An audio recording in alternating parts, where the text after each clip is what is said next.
for Paramashiva to wake up in you. Just remember this one powerful cognition. This Mahavagya puts me in Samadhi. This is spiritual lullaby for Samadhi, and Suprabhatam, wake up song for Paramashiva in me. For Paramashiva to manifest.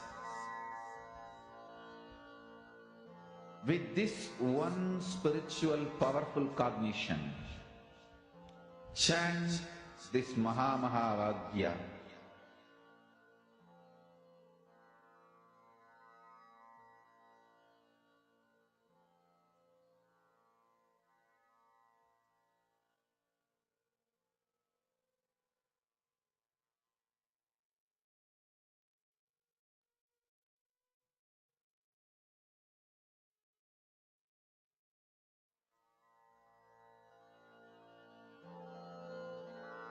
Mahavagya, spiritual lullaby for Samadhi, and Suprabhatam, wake up call, wake up song for Paramashiva, for Paramashiva to manifest. With this one spiritual powerful cognition, chant this Mahavagya. Om Nithyananda Paramashivoham. Om Nithyananda Paramashivoham. Om Nithyananda Paramashivoham. Om Nithyananda Paramashivoham. Om Nithyananda Paramashivoham. Om Nithyananda Paramashivoham. Om Nithyananda Paramashivoham. Om Nithyananda Paramashivoham. Om Nithyananda Paramashivoham.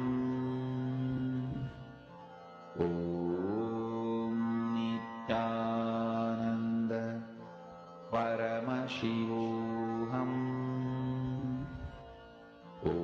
Om Nithyananda Paramashivoham. Om Nithyananda Paramashivoham. Om Nithyananda Paramashivoham. Om Nithyananda Paramashivoham. Om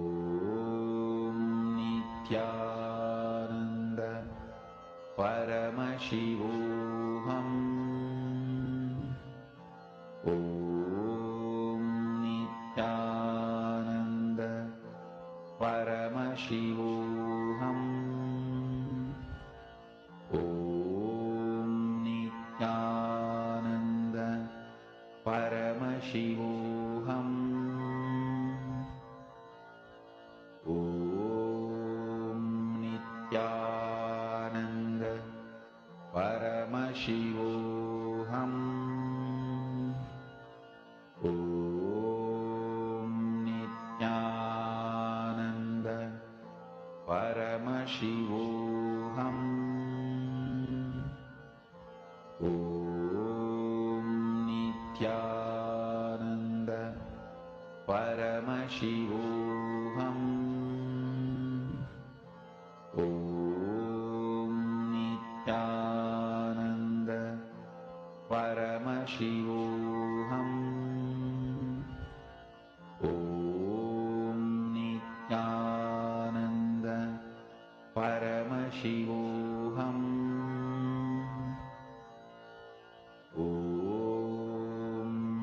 Nithyananda Paramashivoham Om Nithyananda Paramashivoham Om Nithyananda Paramashivoham Om Nithyananda Paramashivoham Om Nithyananda Paramashivoham.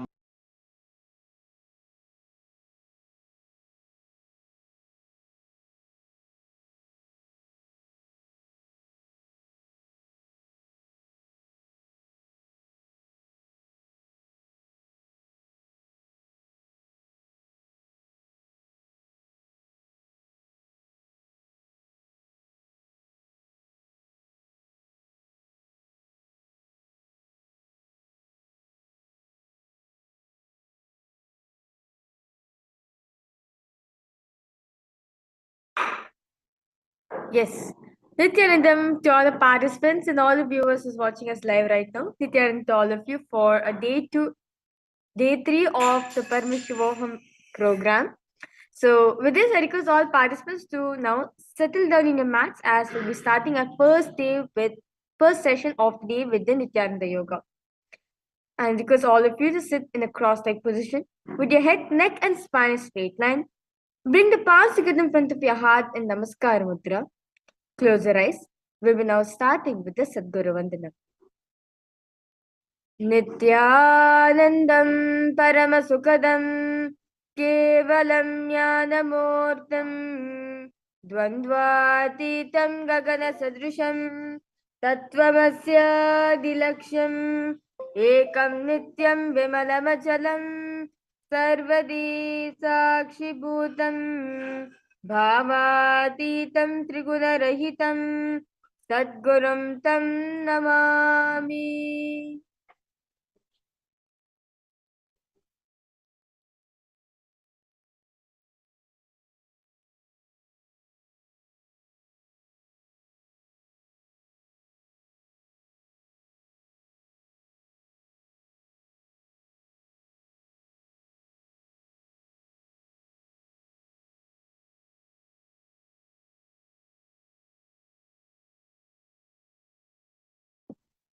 The next is the Shivamula mantra, where we'll be chanting Om Ham Hum Shivaya Namaha 11 times internally to invoke Paramashiva in our inner space.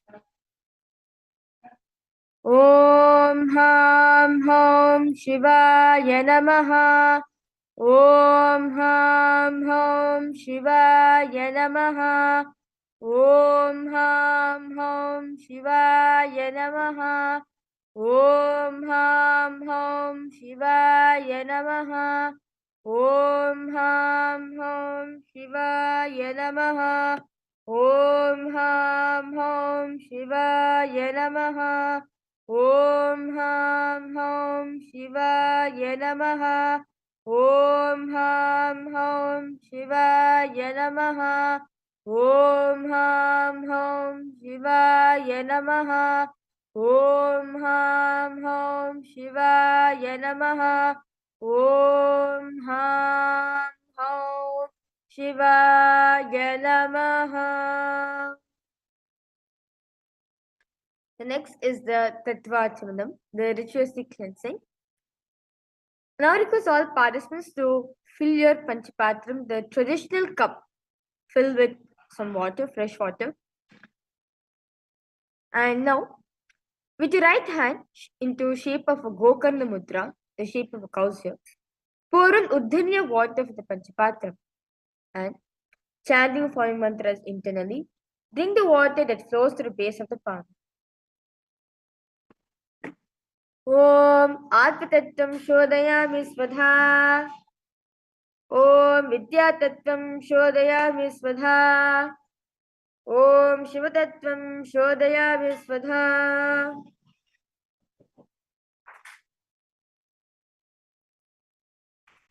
Wash your right hand with the water from the Panchapatra. Now, with the base of your right hand thumb, move the hand from right to the left of the lips, chanting for mantras internally. Om Ham Hridayaya Namaha. Wash your right hand with the water from the Panchapatra. Now, with tips of your right hand, index, middle, and ring finger touch above the upper lips and below the lower lips. Wash your right hand with the water from the Panchapatra. Now, with tips of your right hand, index finger and thumb join together, touch your right nostril, left nostril. With tips of your right hand, ring finger and thumb join together, touch your right eye, right ear, left ear. Wash your right hand with the water from the Panchapatra. Now, the base of your right hand thumb and little finger touch the navel, right chest, left chest. With the right hand fingertips together, touch the top of the head, right shoulder, left shoulder, and your heart center.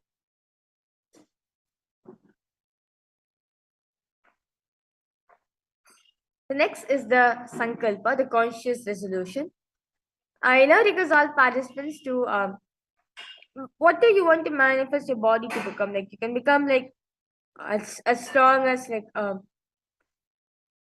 you can have like a more strongest like body, or you can have like more muscle. You can decide the way how your body is going to be. As Swamiji says, by doing the Nithyananda yoga, we are aligning ourselves to the cosmic geometry, which is Paramashiva, to our highest possibility, to our highest reality. So I now request all participants now, visualize however your body want to be. You can visualize however creative you want. As now we're going to be chanting the Sankalpa mantra. Just visualize out of consciousness.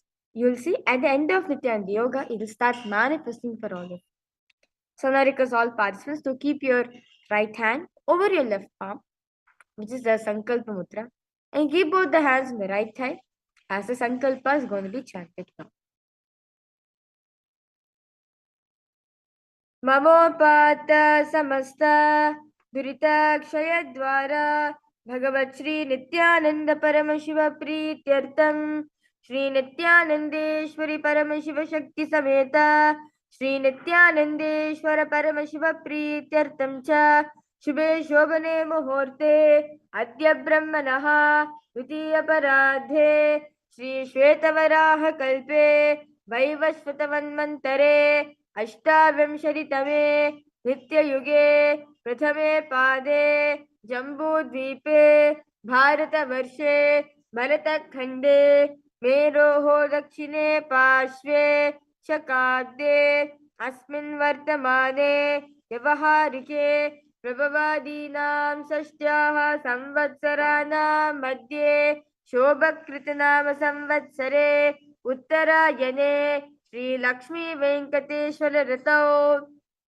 Phalgun मासे शुक्ल पक्षे दशम्यां शुभदितौ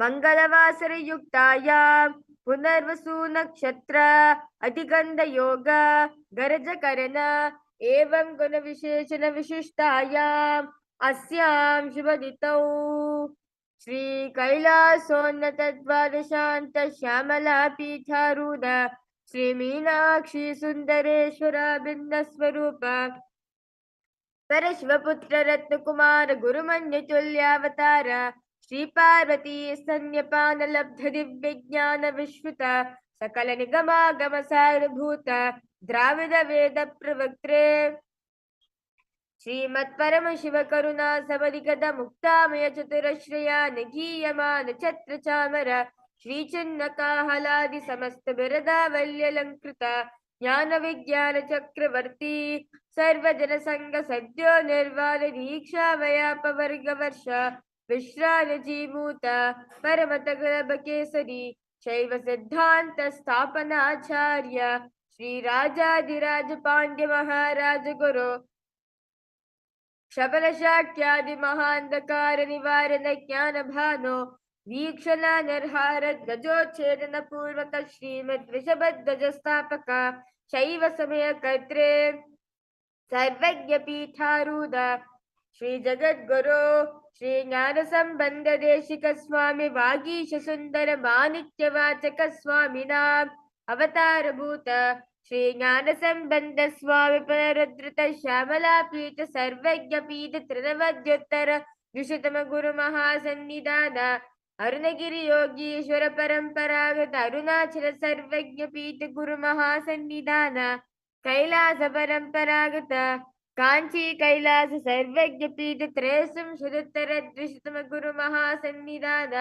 नित्योत्सव नित्य मंगल नित्य कल्याण नित्य रजित कैलास परंपरागत आदि कैलास नित्यानंद पीठ महासंस्थान महासिंहासन पीठ कर्तृ साक्षात् श्री परमशिव समुद्भूत कैलास परंपरागत वैवस्वत मनिक्ष्वाकु हरिश्चंद्र भगीरथ श्रीरामचंद्र सूरसेन इत्यादि नवच्छिन्न सार्वभौम चक्रवर्ती परंपरागत चतुष्षष्टि योगिनी वंदित चतुष्षष्टि संप्रदाय प्रवर्तक मनुधर्म शासन सूर्यवंश प्राप्त सर्वज्ञ पीठ सुरांगी साम्राज्य मूधाभिषिक्त चूड़ामणे साक्षात् श्री परमशिव समुद्भूत कपिल महागुरु पुनरुद्धृत महानिर्वाण पीठ अष्टोत्तर सहस्र श्री महामंडलेश्वर साक्षात् श्री परमशिव समुद्भूत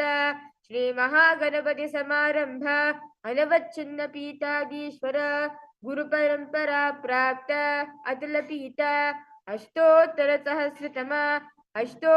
सहस्र श्री अतुल पीठाधीश्वर धर्म मुक्त स्वर्ग पर स्वर्ण पीठ त्रयोवंश गुरु महासन्निधान कैलास परंपरागत आदिपीठ सर्वज्ञ पीठ जगद्गुरु श्री कैलास पुनरुद्धारक श्री कैलास परमाचार्य श्रीमत् परमहंस परिव्राजकाचार्य वर्य सच्चिदानंद प्रणव स्वरूप श्रोत्रिय ब्रह्मनिष्ठ श्रीमद् जगद्गुरु श्रील श्री भगवत श्री नित्यानंद परम शिव श्री ज्ञान संबंध देशिक परमाचार्य स्वामिनां प्रीत्यर्थम तेषां पादारविन्दयोः भक्ति सिद्ध्यर्थम गुरुकृपागताक्ष सिद्ध्यर्थम क्षेमस्थैर्यवीर्यजायुरारोग्य ऐश्वर्याणाम् अभिवृद्ध्यर्थम धर्मार्थ काम मोक्ष चतुर्विध फल पुरुषार्थ सिद्ध्यर्थम समस्त विरतोपशान्त्यर्थम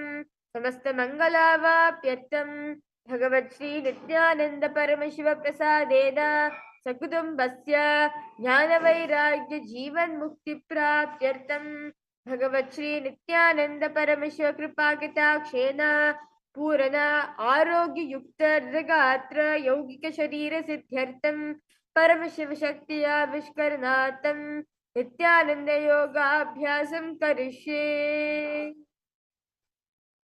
Now, wash your right hand with water with the Pachpatra.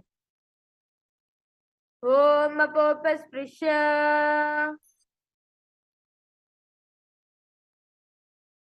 With that, beautiful preparation all of us did for the Nithyananda Yoga.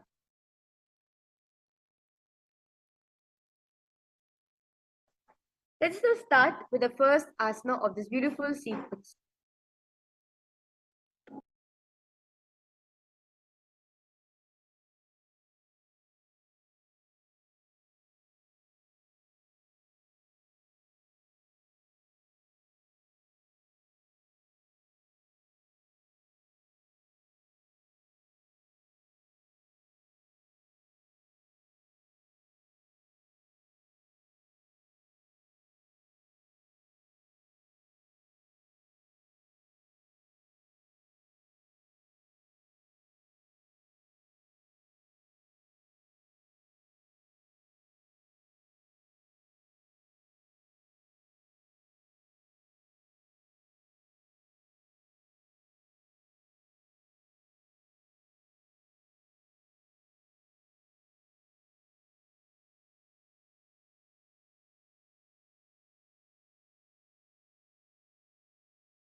The first asana of this beautiful sequence is Sukhasana. Sit in a comfortable cross-legged position with your head, neck, and spine in a straight line.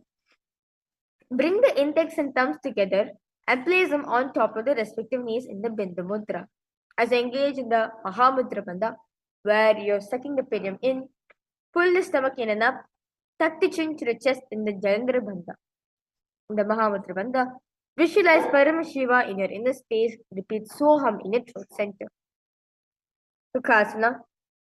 तत्सुखासनमित्युक्तम् अशक्तस्तत्समाचरेत् आसनं विजितं येन जितं तेन जगत्त्रयम्. Now, bring the legs into Padmasana position. Bring the palms together, raise them above the head. Keeping the elbows straight as you engage the Mahamudra Bandha, visualize Mount Kailash in your inner space. Parvatasana. अतवक्षे Mahadev पर्वतासनमङ्गलं यकृत्वा स्थिरूपी स्यात् षट्चक्रादिविलोपनम्. Now, bring the soles of the feet together in front of you. Hold the left hand by the right and place the forehead on the ground behind the heels in Parishamudra. As you engage the Mahamudra Bandha, gaze at the nose in Hali Pavasana. पूरं विधियाहु मे जानो उभे पकतली संपुरथानो पृष्ठिपचेदो वो करल्यागो दक्षिण करसो वावगहावो. Now, remain in the same position. Stretch the hands out in front of the feet. Cup the palms, making a hollow in the Shambhu Mudra. As you engage Mahamudra Bandha, gaze at the nose. Visualize snakes in your inner space.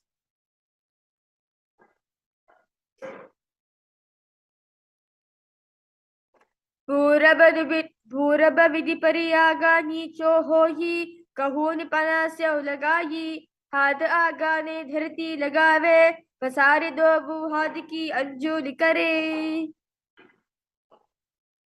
Now, the next asana is Kokilasana. Hold the big toes with the index and middle finger in the Prana Mudra.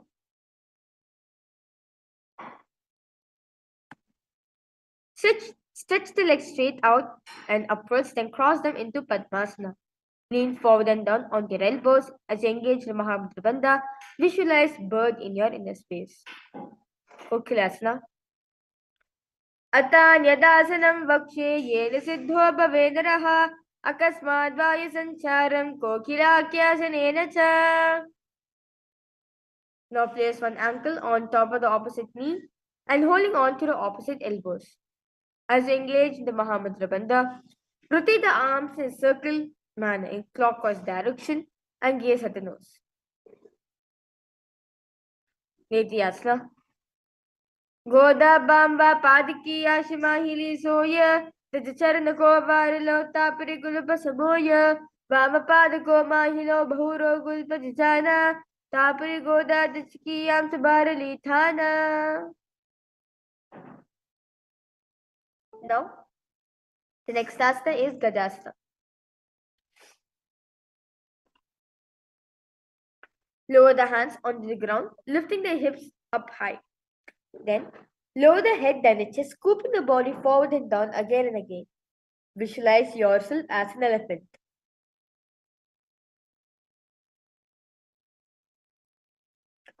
Nubjampadaagre bhumau kritva lambi bhuya mastakaagre nidhaya nitambambo nabunnamayya nabi laksham bhumau nasika maniya. Now remain in the same position. Alternate pressing the heel of one foot into the ground while lifting the other heel up, repeating this again and again in Vrikshasana. Ekam parama kunja gajasam kurya Vrikshasanam bhavati.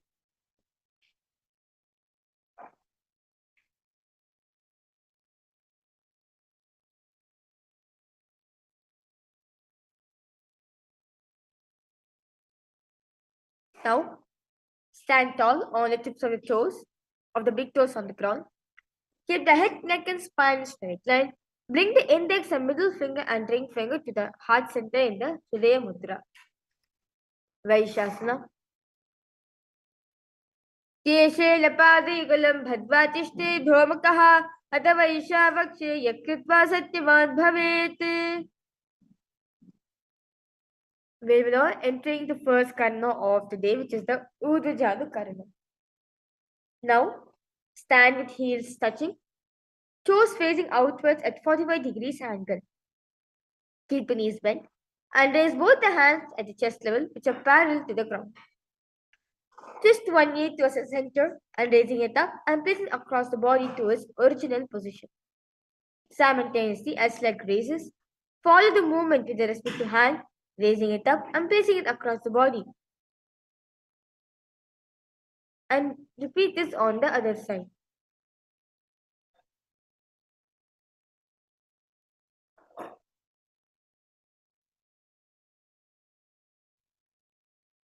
Next asana is Balalingasana. Now increase the fingers from outside in and hold onto the knee, pulling it up towards the chest. As you keep the spine straight, engage the Mahamudra Bandha. Visualize yourself caressing a baby. Balalingasana. Ekam janursiya lingyastatavyam balalinganam bhavati. Now take one foot and pull it behind towards the buttocks and holding with both the hands in the Parishamudra. As you keep the head thick and spine straight line, engage the Mahamudra Bandhas in Paripidhanasana. Tatwas padatale karabhyam prushte samsthapiya jnana Paripidhanasanam. Now, with the respective hand, hold onto the sole of the foot from the inside and extend the opposite hand forward with index and thumb together.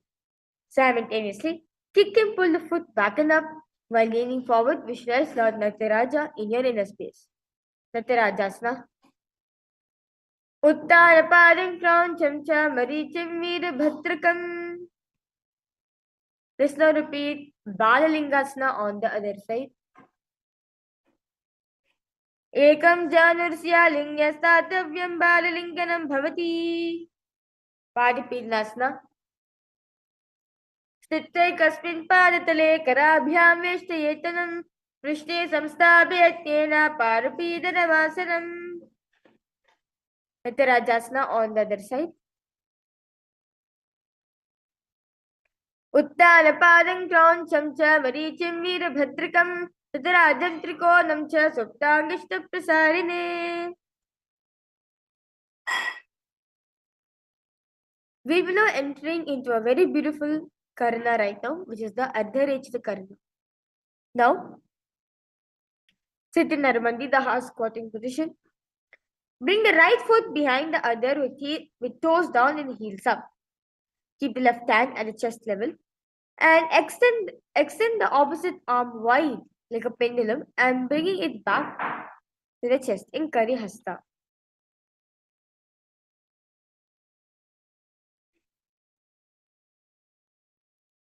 Now, place your right hand on your nose, uncross your ankles and repeat this on the other side.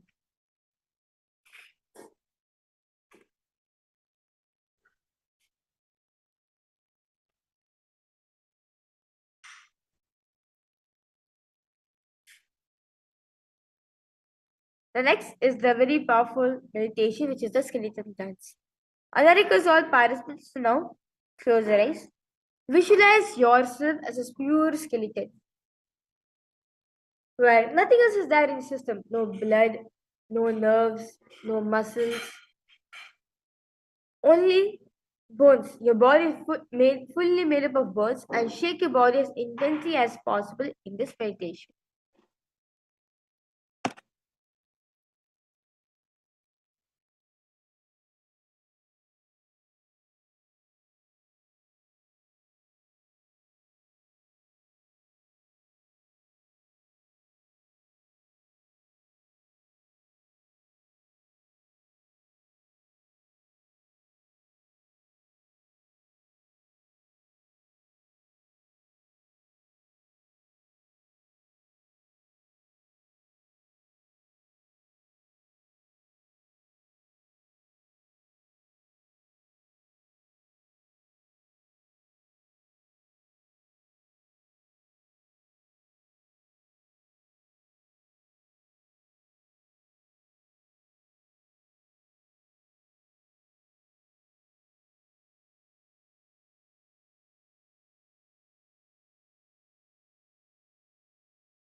Now,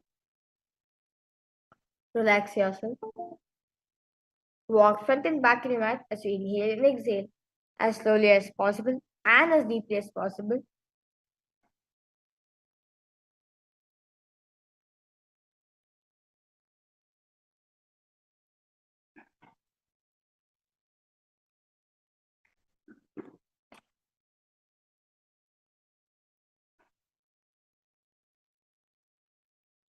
We will be now entering the next karana, which is the Katichira karana. Now, sit in Naramandi, the half squatting position. Bring the hands above the head with arms crossed and palms facing backwards. Move the hips to one side and simultaneously uncross the arms wide above the head. Come back to the beginning position and repeat this on the other side.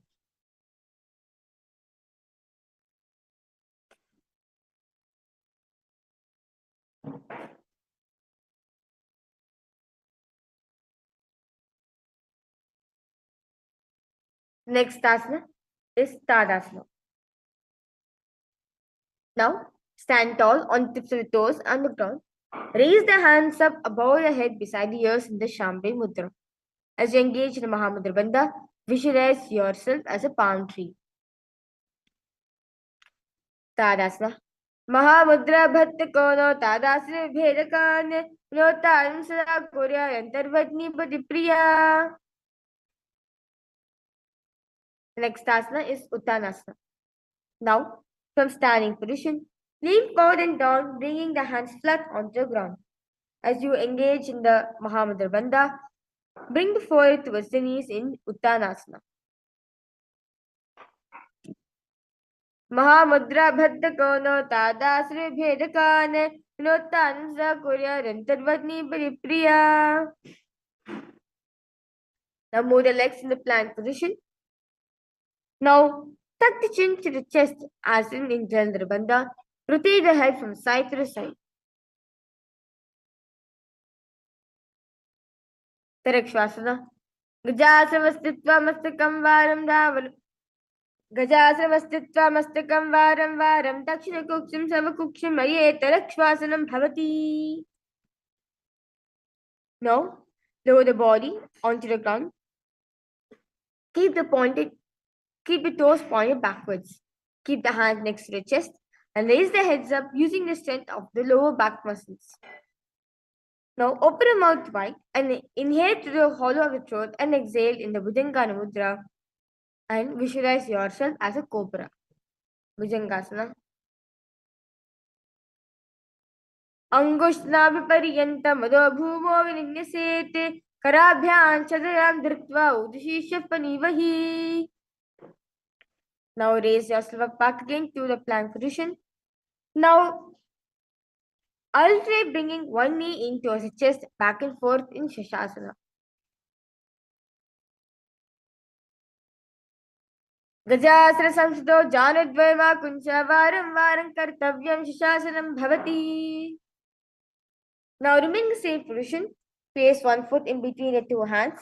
Simultaneously jump one foot back and up, bringing the other in between the two hands, alternating this again and again in Tattasana.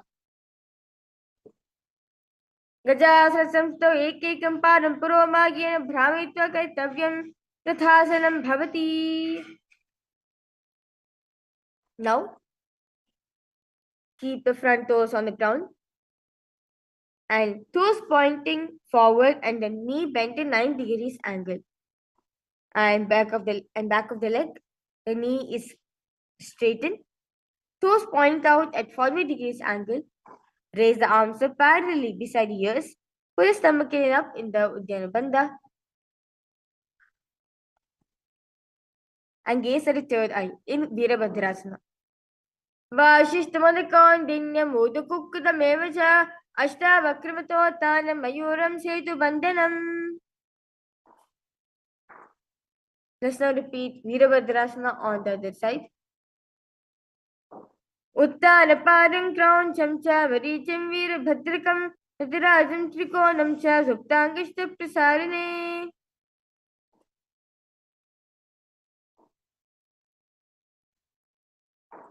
Now, stand tall. Bring one foot to the inner thigh. And bring the palms together and raise them above the head in the Namaskara Mudra.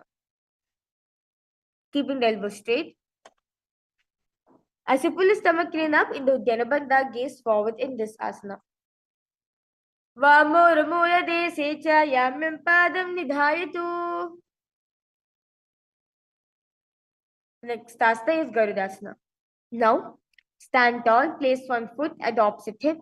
Bring the palms in front of your heart and heart center. Knees, keep the standing leg straight like an arrow, straighten like a bow. Straighten like a rod in Garudasana. Garudasana-vakshe yena dhyanam siram bhavi sarvadoshat nirbhukto bhavatiha mahabali. Let's now repeat Vrikshasana on the other side.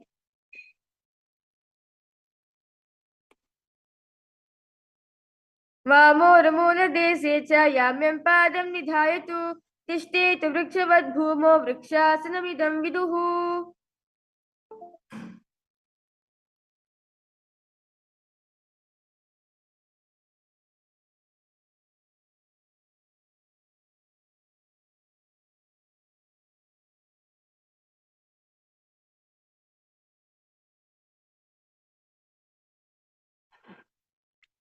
Garudasana on the other side.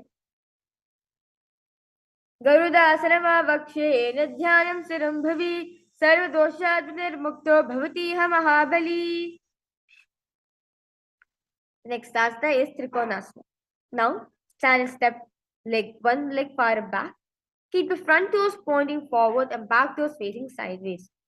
Keep the arms straight and bring the front arm down towards the ground beside the foot, while the other arms extend towards the sky in Trikonasana. Uttarapadam Krauncham cha Marichim Veerabhadrakam Tatarajam Trikonam cha Suptangashta Prasarane. Let's now repeat Trikonasana on the other side. Uttarapadam Krauncham cha Marichim Veerabhadrakam Tatarajam Trikonam cha Suptangashta Prasarane. We will now entering into the next karana, which is the Nikutaka karana. Now, sit in Naramandi, the half squatting position. Bring your hands to the chest level and palms are parallel to each other. Palms are facing each other.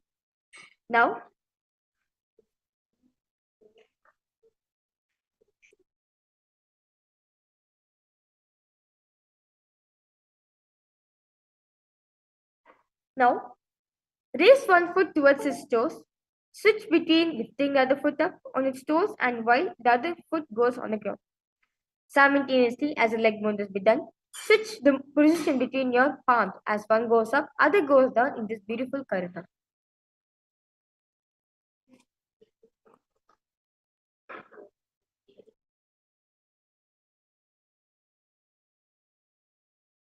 The next asana is Angushtasana. In the lower and tip of the toes, place perineum on back of the heels.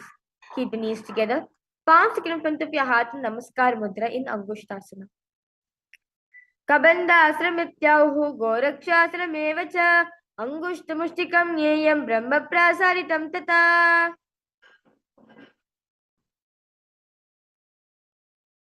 Now, from tips of the toes, extend one leg straight out, heel down and toes up. Keep the fingers down on the ground by the sides, palms facing forward in the Vara Mudra. Saurasana. Prasare ekam padatalam samstapya tveka padakam. Vidyanasana. The restrictive hand. Reach forward and hold on to big toes with the index and middle finger. Keep the opposite hand on back of the heel. Vidyanasana. Gulpasidopadamakam prasarya tatpadagam sansprishe tatkarena gulpam chanam dharit karena dhunam pitam chabase chobayatra. Let's now repeat Saurasana on the other side. Prasarya ekam padatalam samstapya tvega padakam. Vidyanasana. Gulpasidopadamakam prasarya tatpadagam sansprishe tatkarena gulpam chanam dharit karena dhunam pitam chabase chobayatra. The next asana is Brahmajaram Kushasana. Now, sit in the squatting position. Keep a gap between the legs and back of the hands resting on the thighs. Now, tilt the head down and gaze through the gap between the palms in this beautiful asana. दो पना पानी हो ये वैसे इरी दो गुदानी वैसे कोरब गदलियां की माहिरी आइस माहिरा शेबिली. Now, place knees on the ground with toes tucked behind you, sitting perineum down on the heels. Rest both the hands on top of the thighs. Pull the stomach in and up into Uddiyana Bandha, gaze at the nose in Kapilasana. उभय पग तले जमत हैरावे तिरको माहिली को रिबलावे पना पान की धोई वैसे एडी दो जोनी निवेसे.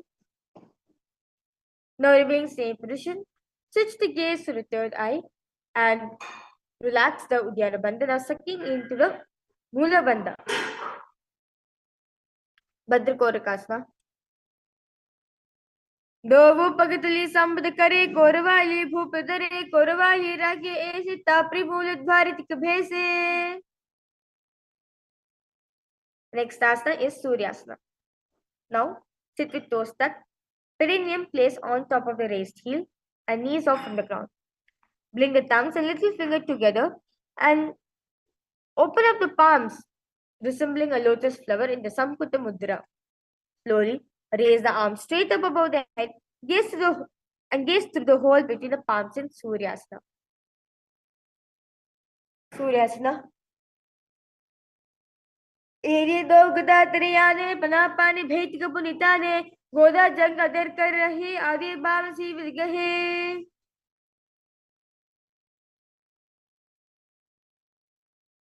The next asana is Mandukasana. Now sit with toes flat and perineum on the heels. Keep the hands on top of the knees and putting it up and lift the tongue up against the roof of the mouth in the Kechari Mudra. Visualize you are catching the nectar of immortality through your mouth, through your frog-like tongue, and visualize yourself as a frog in this asana. Mandukasana. Manduk padatalo prishta deshi angushte dvecha sanspashete jana yagmam puraskritya sadhayen mandukasanam. Next asana is Uttara Mandukasana. Now remain same position. Keep the hands on the back, holding the head with the elbows in Uttara Mandukasana. Mandukasana madhyastam kurparabhyantam shiraha etad vekaduttara mandukam.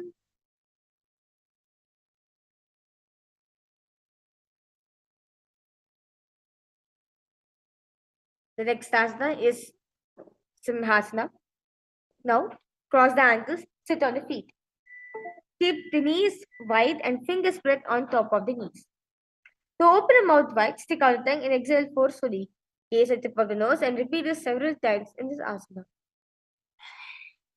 Dakshinam sarvagulpena dakshine hadatetram hasto jana samstapya swanghilisya prasaricha.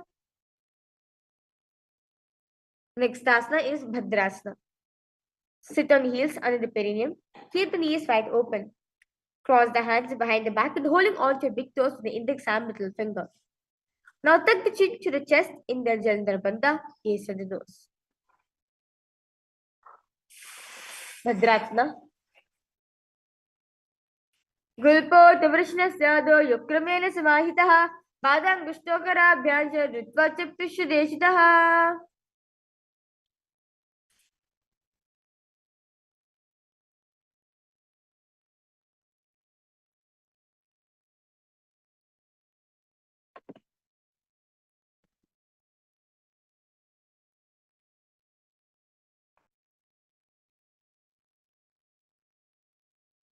The next asana is Kakabushandhyasana.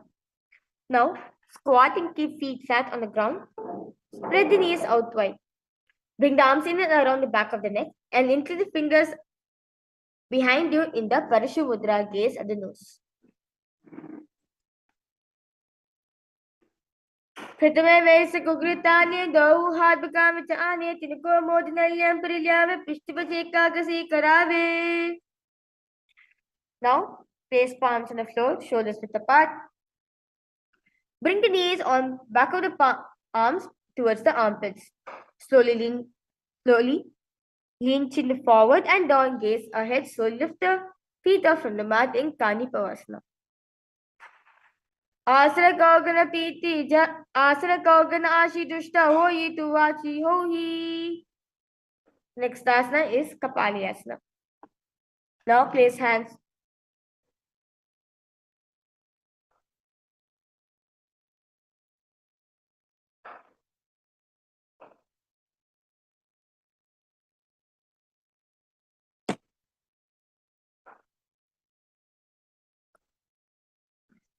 Now place hands on the ground, shoulders width apart. Bring top of the head on the ground, forming a triangle between your hand and your heads. Now bring the knees onto your elbows, hips over the shoulders, and straighten the leg up and gaze at the nose in Kapalyasana. शीश शीश धरती टेकी बगदो मेवा ऊंचा करे.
The next asana is Parshamayurasana.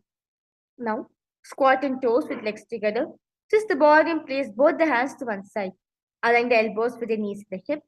Lean onto the arms and balance. Extend the legs to the side, gaze at the third eye. Mayuram dandavat kuryan mayuram dandanamakam. Let's repeat Parshamayurasana on the other side. Mayuram dandavat kuryan mayuram dandanamakam. Now, move the legs, move your body to the plank position.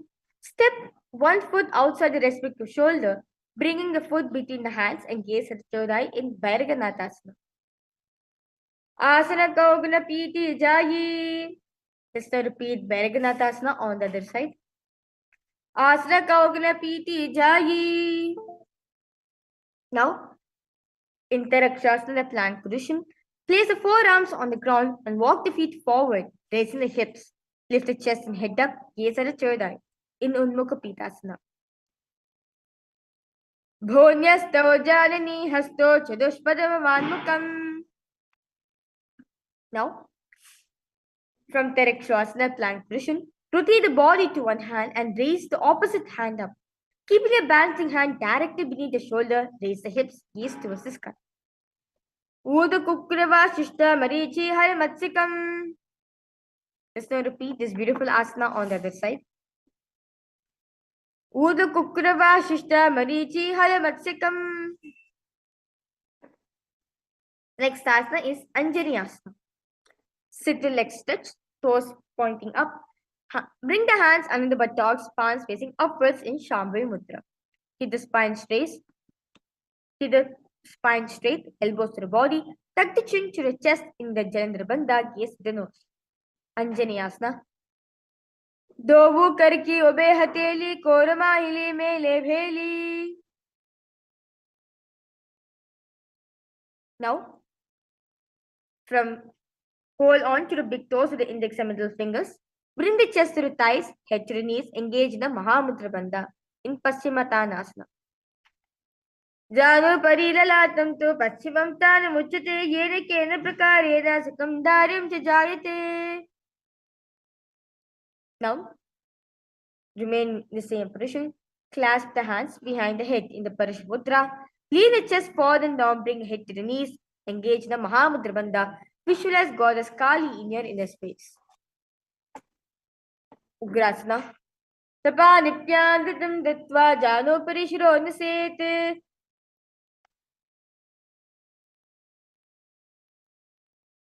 Now, sit with the legs extended. Bring one heel to the groin, knee raised. Reach the arms in and around the raised knee and clasp the hands behind the back nipper in the Shambhavi Mudra. Bring the chest to the thigh, head to the knees in Marichiyasana. Uttanapadam Krauncham cha Marichim Veerabhadrakam. Now let the raised knee fall to the side and reach and hold on to the foot, keeping the leg straight. Bring the chest forward and down. Engage in Mahamudra Bandha, gaze at the nose.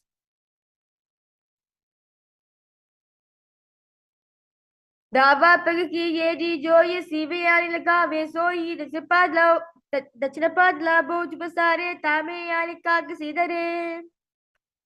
Let's now repeat Marichiyasana on the other side.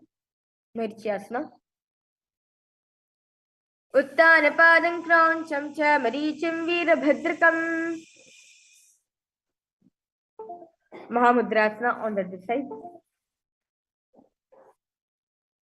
दावा पग की ये दी जो ये सीवे यानी लगावे सोई दक्षिण पादला बोझ बसारे तामे यानी काग सीधरे. Next asana is Bhadrasana 2. Now, sit and bring soles to feet together in with heels close to perineum. Keep the knees out wide and hold the feet firmly. Maintain a straight spine, gaze at the nose in Bhadrasana 2.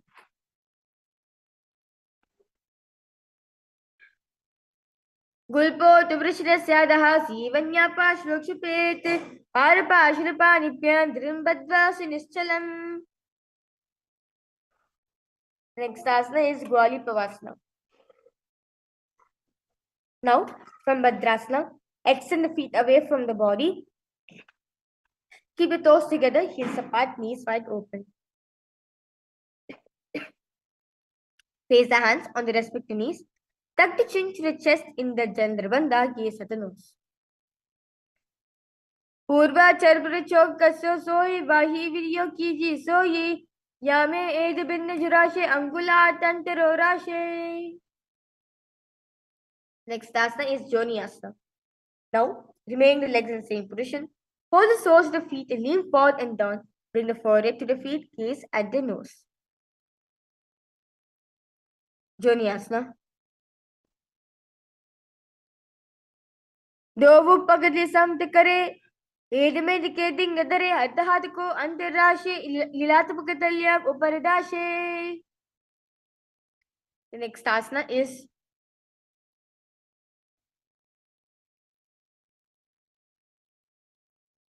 Mediki Pavasana. Now lean forward and down. Extend the hands out wide, palms facing the ground. Bring the forehead to the ground behind the heels. Gaze at the nose in Mediki Pavasana. पूरब परिपकतली संपुरुषो ये मिली राशे area जो माहिनी कानी अगुलु आंतरी धरती लगावे. Now, raise your slope. Bring the arms below the shins, extend it out and keep the palms facing up. Bring the forehead to the ground above the feet. Bring the toes near the throat, gaze to the nose in Siddha Samadhi Asana.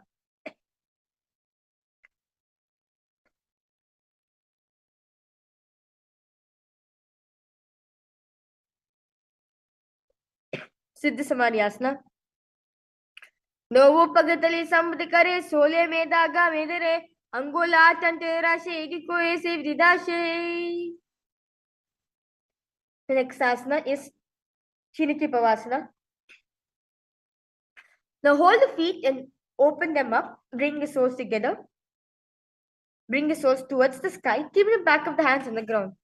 Now press the elbows onto your thigh towards the knee and gaze at the nose. Chiriki Pavasana. दो प्रकार की ये धीदती मगवा में लगावे पगतली माहिली core अंगता की शूर जोरे.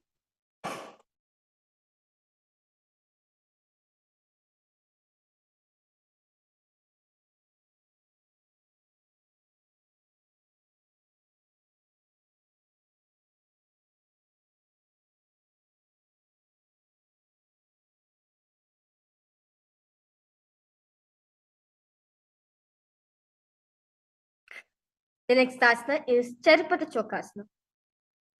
Now, place the hands onto your knees. Gently press them down. Pull your stomach clean up into Uddiyana Bandha. Gaze at the third eye. Charpata Chokasana. Dovu Pagadali Sambudare Agam Nikrachara Pasare. Next asana is Bhairavasana. Now, lift the heels up, bring the toes down onto your ground. Keep the knees on the ground. Slowly pull the stomach clean up into Uddiyana Bandha. Place the hands on top of the respective knees with the index and thumb touching into Bindu Mudra and place them on top of the respective knees. Bhairavasana. Gulpa Sampira Chanyodam Vikramenoditam Shanaihi.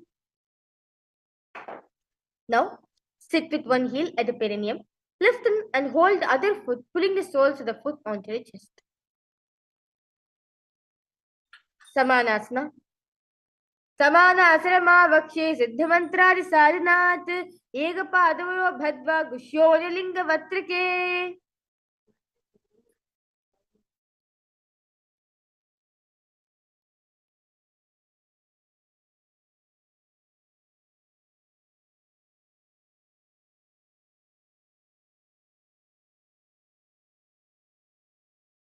The next asana is Apanasana. Now, place one leg on top of the respective shoulder. Raise the other foot upwards and straight. Keep the hands on the ground by the sides, gaze at the third eye. केवलं पारमे कंचस्कन्धे चारोपि यत्ततः एकपादेन गगने तिष्ठे दण्डवप्रभो. Let's now repeat Samanasana on the other side. Samanasana. Samanasana vakshe siddhamantradi sadhanat. Apanasana on the other side.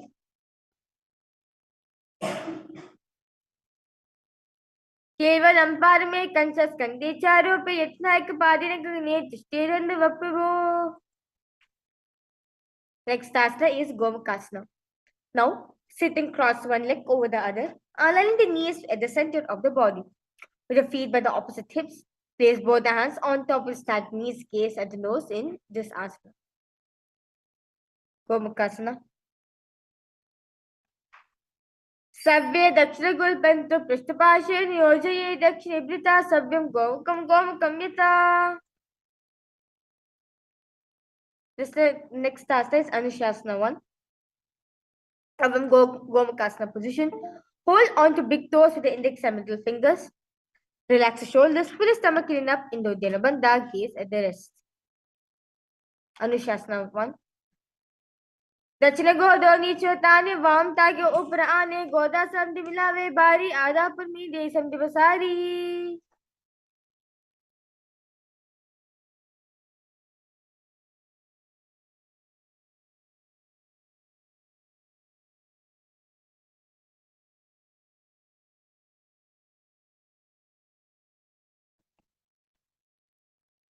Next asana is Anushasana 2. From Gomakasana position. Incline the fingers behind the back, knee forward and down. Bring the chin over the knees. Touch the nose to the ground, gaze at the nose. Anushasana 2. जीवना गोदा की संधि प्रदावा गोदा की संधि मिलाई राशे. Next asana is Garudasana 2. Sit on the ground with one heel pressed against the perineum. Keep the opposite foot on the ground in front of the others. And keep the spine straight. Keep the spine straight. Chest out and hands on respective knees. Gaze at the nose. Dava Bagamodi Edi Mahilam Gulpamula Dwara Niche.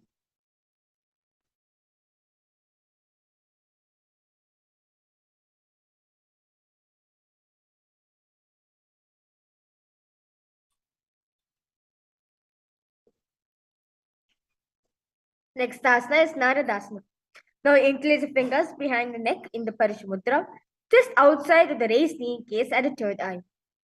Naradasana. Vishnu Jubava Pagatali Keri Buprita Hilaga Beperi. Now, place one foot on top of the opposite thigh and wrap the respective arm around the knee. I'm pulling on to the opposite shin. Now extend the opposite hand straight, hold on to your respective toe, the index and middle fingers gaze at its nose. Let's repeat the kasana. Vame avamangushthantu grihitam matsupitakam yonivame sampidya medrarupari dakshinam.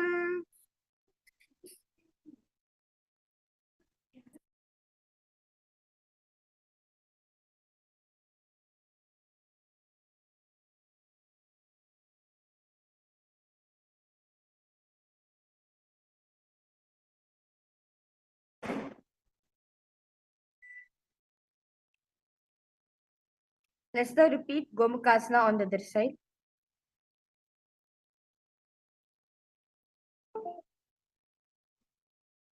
Savye dakshina gulpantu prishtapashve niyojayet dakshine prita savyam gomukam yata. Anushasana 1 on the other side. दक्षिण गोदो नीचो ताने वावम ताके ऊपर आने गोदा समधि मिलावे भारी आधा पलपने दे समधि पसारी. Anushasana 2 on the other side. जीमना गोदा की संधि उपृदा व गोदा की समधि मिलाई राशे गोदा सोले बगतल्यावु आधवा इसुदा राशे. Garudasana 2, repeat it on the other side. दावोपकमोदी येदी माहिलं गुल्पमूलद्वार नीचे दे भेसे जीमनी पगतली धरती ते गोदो ऊंचो भोराशे. Naradasana on the other side. पिष्ट जुबाव पगतली गेरी भूप्रिता ही लगा वे पेरी गोदासनो पनो हे जो ऋषपाशटी राशे सोही. Matsupidakasana on the other side. वामेन वामंगुष्टन्तु गृहीतं मत्स्यपीतकं योनिवामेन सम्पीड्य मेद्रारुपरि दक्षिणम्.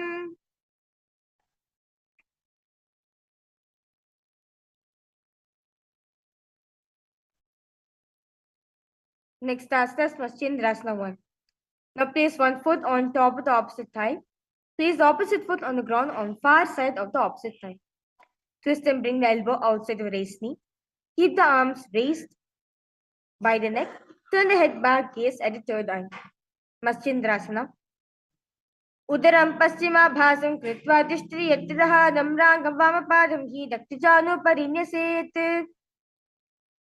Now, extend the hand down to the foot, keeping the opposite hand at the respective ear. Here, turn the head back, gaze at the third eye in Kubasana. Asana Kogana Jolo Jaye. Matsyendrasana 2. Now place the opposite hand onto the ground. Turn the head back, gaze at the third eye. Matsyendra Pidam Jadira Pradipim Prachanduruk Mandala Kandhanastram. Let's now repeat Matsyendrasana 1 on the other side.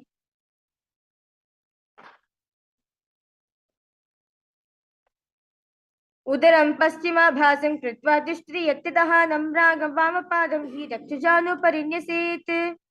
Kubasana on the other side. Visualize yourself as a camel. Asana Kaugana Jolo Jaye.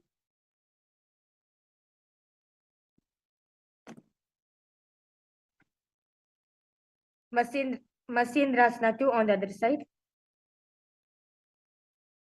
Matsyendra Pītam Jadira Pradītim Prachanduruk Mandala Kandhanastram Abhyasda Kundalini Prabodham Dandastaratam Hridalipam Sam. Now, sit and place feet on top of the opposite thighs. Place palms on respective knees. As you engage the Mahamudra Bandha, gaze at the nose, visualize Paramashiva in your inner space. Padmasana. Asanam dvidam proktam padmam vajrasanam tatha urdvori parichedadde ubhe padatale yata. Padmasana 2. Now remaining same position, cross the arms and hold on to the opposite toes with the index and middle fingers in Pranamudra, gaze at its nose. Uttana chano kritva uru samstopriyatanaha uru madhye uttana pani kritva tadrisho. Now, continue to keep your legs in a Padmasana position. Place the palms on the ground between the two thighs and slowly lift the body up from the mat in Kukutasana.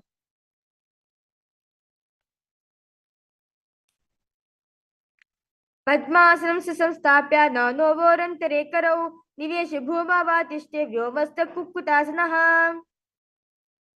Next asana is Bhadikiki asana. Now rise up onto your knees, place palms on the floor, fingers pointing towards the perineum. Keep the elbows together, press it against navel. Then lean forward, find a balance, extend knees off from the ground in Bhadikiki asana.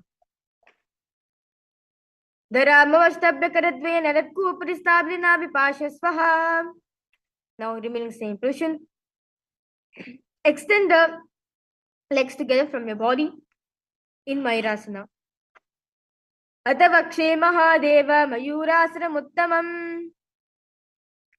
Now lay it on your stomach with feet pointing outwards and forehead on the mat. Inflate the fingers behind the neck in the Parishamudra. Visualize yourself as a crocodile. Makarasana. Adhyashashete hridayam nidaya bhumau cha padau cha prasaryamano shirascha dhritva karadanda yukme dehagnikaram makarasanam tathil. Now, place the hands on the ground beside the chest. Raise the legs up, bring the thighs off, raising the thighs off from the ground. Shalabhasana. Adhyashashete karagvavaksha bhumam mavashtabhya karyosalabhyam Pado Jishone Chvetastacho Brahmadinti Pitam Shalabham Munindraha. Next asana is Ushtrasana. Lay down your stomach, bring the hands to the feet. Pull the feet down towards the ground outside of the hips. Ushtrasana. Adhyashete Pariyuktamashtam Prishti Nidhaya Vritam Karabhyam Akunchet Savyadrasagada Mustranchi Pitam Yogino Vadanti. Now, kick the legs back and up. Simultaneously pull the feet towards the sky. Lift the chest off from the ground. Raise the head up. Gaze at the third eye. Dhanurasana. Prasare pado abhidandirupa karochu prishti padayukmam kritva dhanastulya vivittangam nigati yogi dhanurasanam tate. Now, sit on both knees with the head, neck and spine in straight line. Place the palms down on top of the knees. Gaze at the third eye in Bhagasana. Ulata modi pado vaise baharo jitkare kave se pavna vailha gulpa jo kula pachji labe sovu.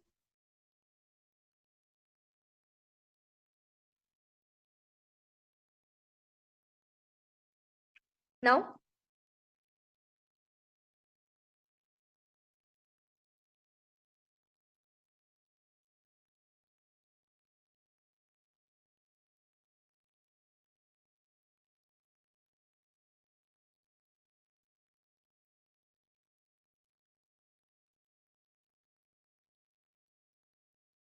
from knees, place forearms on the ground, fingers interlock, elbows, shoulders width apart. Place top of the head on the ground, holding back of the head with the hands. Walk toes forward until hips align with the shoulders. Lift the feet up, keeping the knees bent together against the chest, holding the chin gaze to the nose in Gohi Asana. Do hada ki kahuni joyi panah kalayi jane doyi tishtangriya ki prajane sabale bu paritano. Now, straight the legs to the sky in Sirsasana. Viparitam mandalam cha videvihitam minaha. Now relax yourself. Sit with hands behind the calves, stretch the legs up. Bring the forehead to the knees. Come to vertical position with your legs in Kodhyasana. Davu hadga bara ane godatri kagasi thane angushta pindali lagda dare charno bhe akaj shikare. Now, remaining same position. Bring the hands behind, hold on to the opposite shoulders. Keep the chest upright, legs straight, toes pointed, hold the breath and gaze at the third eye in Parighasana. Uttanam shayanam kritva padam litva prasarya. Now remaining same position. Raise the elbows onto the ground. Visualize yourself as a boat in Naukasana. Uttanam shayanam kurparabhyam bhum avashtabhya nitambam nidhaya. Now sit and lift the feet up. Scoop the hands under the heels and Pull the feet towards the chest. Keep the spine straight. Gaze to the nose in Rudrasana.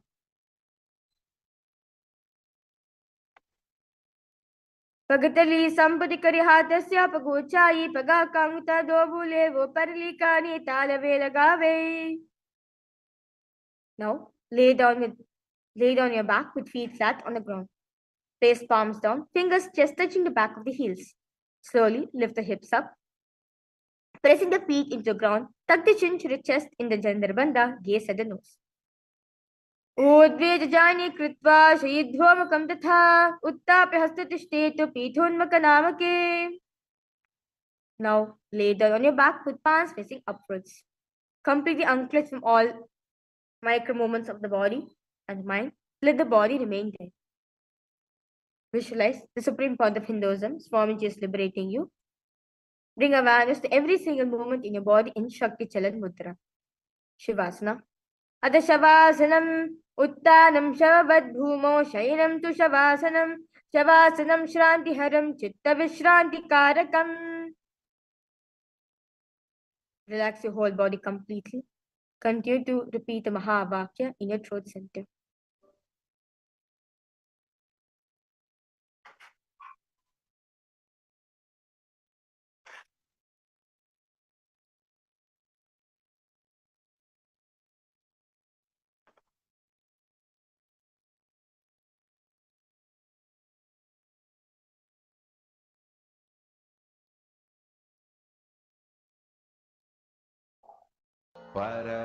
Paramashivoham Om Nithyananda Paramashivoham Om Nithyananda Paramashivoham Om Nithyananda Paramashivoham Om Nithyananda Paramashivoham Om Nithyananda Paramashivoham Om Nithyananda Paramashivoham Om Nithyananda Paramashivoham Om Nithyananda Paramashivoham Om Nithyananda Paramashivoham Om Nithyananda Paramashivoham Om Nithyananda Paramashivoham Om Nithyananda Paramashivoham Om Nithyananda Paramashivoham Om Nithyananda Paramashivoham Om Nithyananda Paramashivoham Om Nithyananda Paramashivoham Om Nithyananda Paramashivoham Om Nithyananda Paramashivoham Om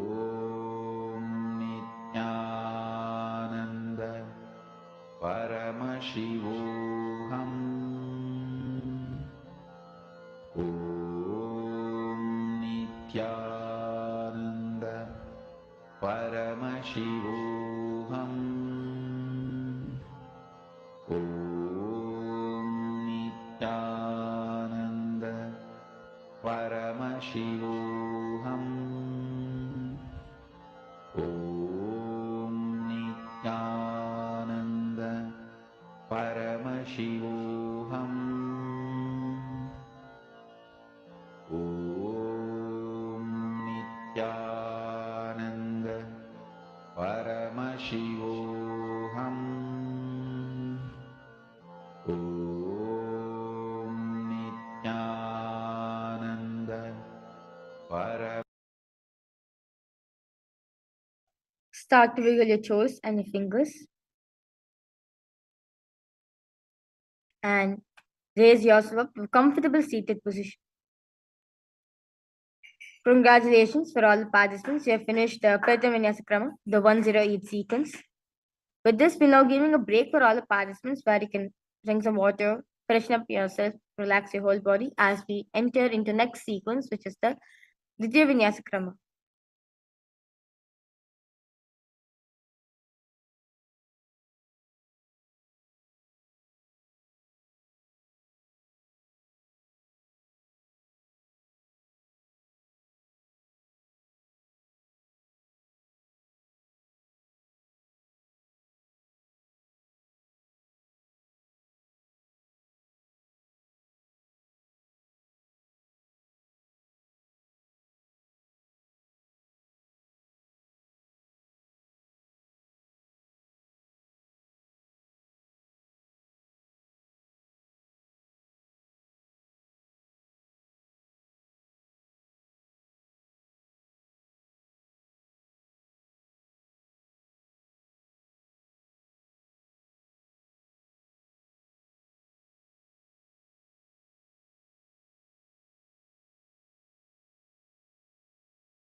Yes.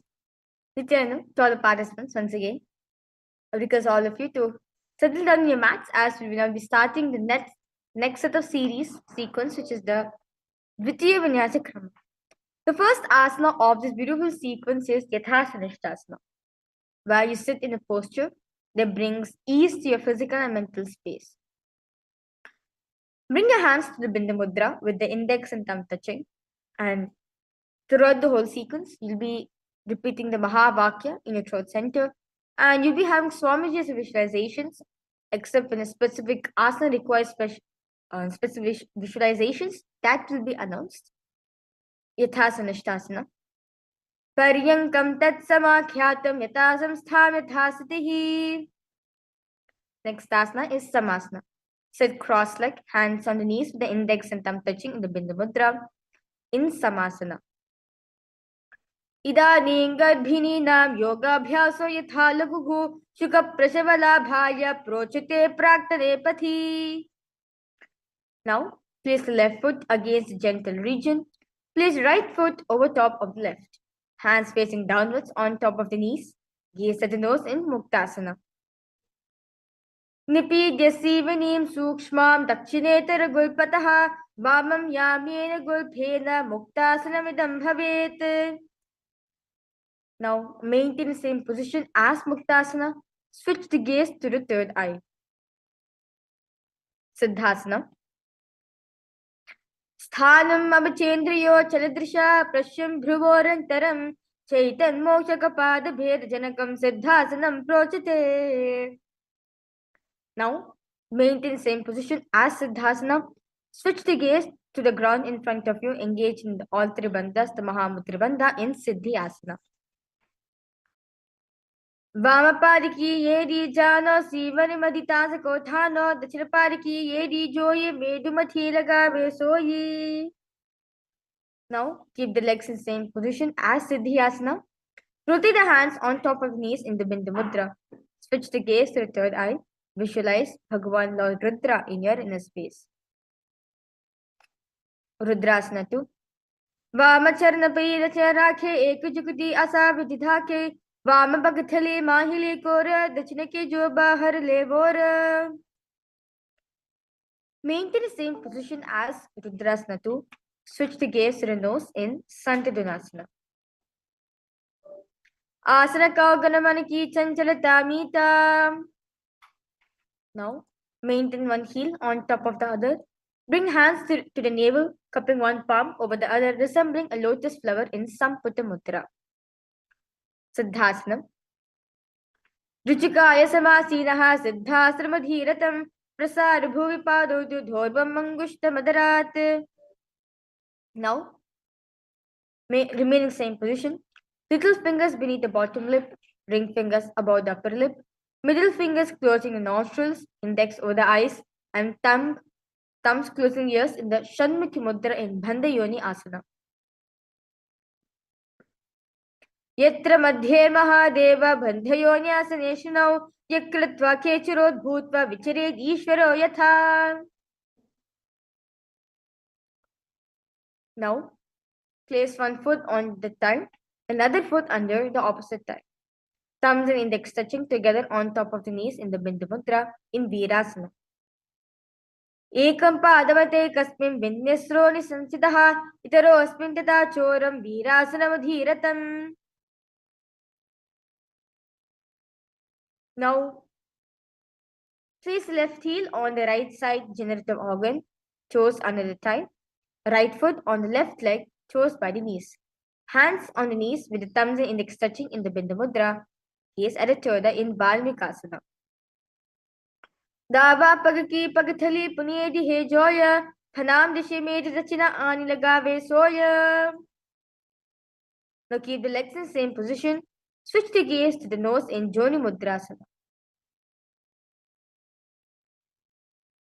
भामपादिकी भगतली जाहि माहिली कोरी जोनि तहां धरी वैसिये उलता पाव जो मोरी. Now keep the feet and the hands in the same position. Switch the gaze to the third eye in Yoni Asana. Yoni Asanam parvathena yogam yoga paleniram Tatkala Bhavat Kechirodhyavadev hi. Now, sit and bring soles of the feet together in front of you and hold the feet with both the hands. And gaze at the nose in Bhadrasana 3. Gulpo Chavrashanasya Dahasi Manya Pashvayokshipeet Sarva Gulpham Tata Savye Daksha Gulpham Dakshine. Now, remain in the same position. Press your tongue against the roof of the mouth in the Kechari Mudra and gaze at the third eye. Now, your left hand relax on your left knee, and with your right hand cover your mouth. Close the left nostril with the index finger. Inhale through the right nostril. Close both nostrils. Hold the breath, and exhale through your left nostril. Repeat this on the other side in Aghorasana. पूर्वकहो वृश्चिका जोई वाही विधियो कीजे सोई सब अंगुर मुख बाहरी आने मुख को संपुट करि ठाने. Now remain the legs in the same position. Place the elbows on the heels. Rest the chin on the palms. Gaze at the nose. Engage in the Uddiyana Bandha by pulling the stomach in and up in Kaneri Pavasana. गावाली पवासन कश्यो है जैसे Yahoo में जाने विदिते से दोबू गुलप माहिला जानो एद्या विची कहू निठानो. Relax yourself now. Sit with knee raised, arms between the thighs and the calves in Parishamudra. Interlace the fingers. Slowly lift the feet off from the mat in Parasana. जोगपदी का दोवू करकी अंगुर जोई बदशाम आने लगावे सोवू. Now, interlace the fingers around the feet with soles together. Toes with groove in the throat. Heels touch the chest.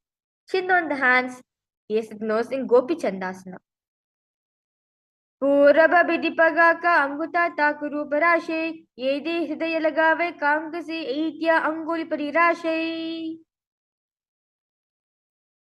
Now, insert the hands underneath the legs, holding the feet with interlocked fingers.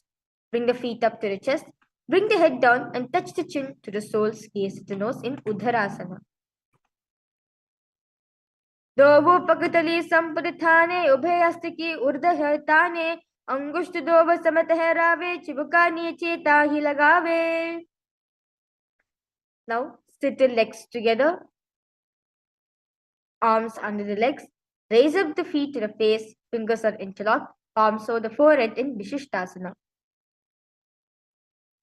दोवो पग थली जोड़ी संपद करे हाथ तो वो पग बीच आनी ताले.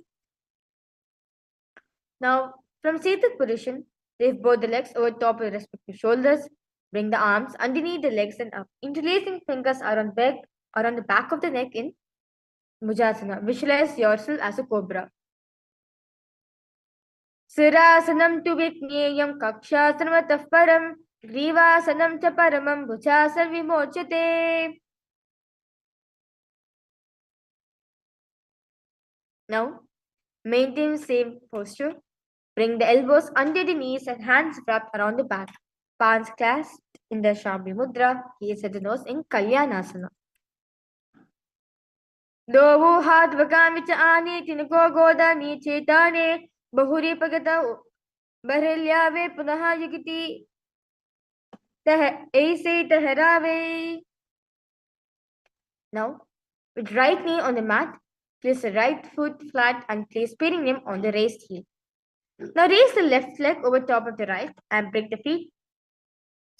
left heel to the left hip. Place both the hands on the opposite knees in Sankatasana. Vamapadam chite moolam sannyasa dharni tale padadandena yamyena veshtayet vamapadakam.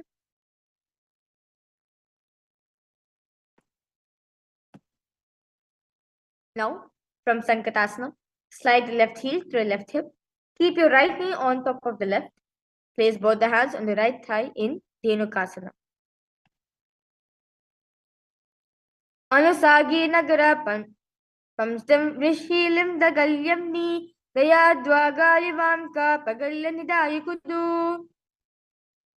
Now place your right foot on the left thigh. Place the left foot on the right knee. Bring the left hand behind the back and holding the right thigh. Place your right hand on the left thigh.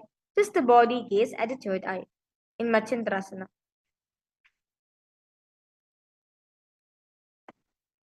वामजंग परिदशताने वामहस्ते पिष्टशाने बहरो दक्षिण पादे जोयिता किरली जोपकारे सोयी. Now from Machandrasana, untwist and hold on to respective big toes. Lean your forehead so it touches the ground. Chest should be on the knees in Machandrasana too. प्रथम जीवनो चरणो जोये वामजंग परिराखे सोयी ताकि रिसो करिसो लावे बहरो जिगति यह करावे. Now maintain the feet in the same position, interlace the fingers and place them on top of the knees in Guru Asana as you engage in the Mahamudra Bandha. Urumolirpadasya kanishtika pradeshe gulpan sanstapradeva jaunirpadapashni sanstapjashtit hasto sammilayet Guru Asanam bhavati. Just now repeat Sankatasana on the other side as you visualize yourself as an elegant swan in your inner space. Sankatasana. वामपादं चितेर्मूलं सन्न्यासधर्नितले पाददण्डेन याम्येन वेष्टयेत् वामपादकम्. The next asana is Dhenukasana on the other side. Anusagi nagara pinchtam vishinda galyam nidayadva galivamka pakalla kudu. Machandrasana 1 on the other side.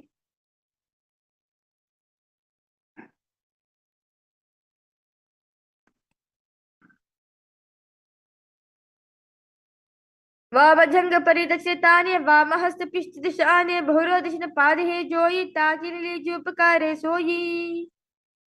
Machandrasana 2 on the other side.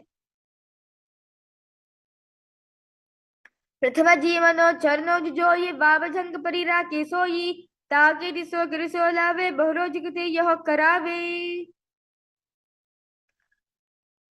Let's repeat Guru Asana on the other side.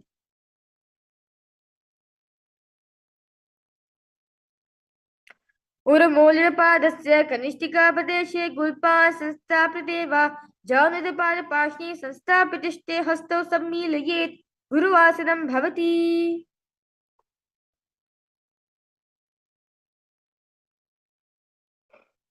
Next asana is Parshvasana. Sit with knees raised against your chest.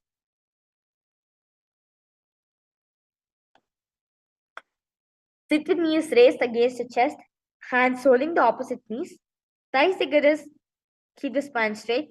And press your tongue against roof of the mouth in Khechari Mudra in Parshvasana. पादतले भूमो निधाय जाननि उरसि निधाय विपरीत हस्ताभ्याम उर सहित जंगा निबद्ध चिष्टेत वशासनं भवति. Now remain the legs in the same position. Wrap the arms around the legs, holding on to the opposite wrist. Place the chin onto the knees, gaze at the nose in Bodha Shokasana. दोवो पगतली भूपर धरे कोरमाहिली ऐसे करे कोरमिलाई उकरे भेसे जंग का चात अग्र निवेसे.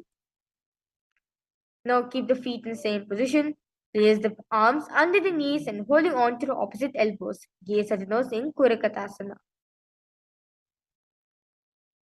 दोवो हाथ बगबार लियावे गोदा नीचे ले ठहरावे आपस आमा सामा ऐसे करे आपस में को हनि पकड़े. Now, remaining the same position, bring your right foot over the left heel. So heel crosses, toes are pointed up, gaze at the navel in Sumati Asana.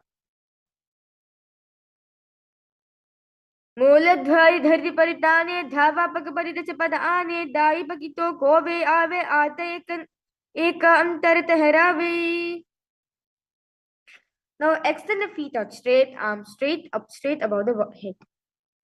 Interlace the fingers, wrist pointed outwards, engage in all three bandhas, gaze at the nose in Dandasana.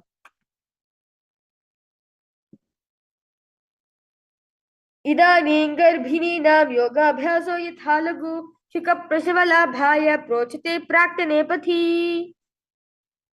Sit the legs straight, Hold the big toes with the index and middle fingers, chest forward and down, head to your knees in Arambhasana.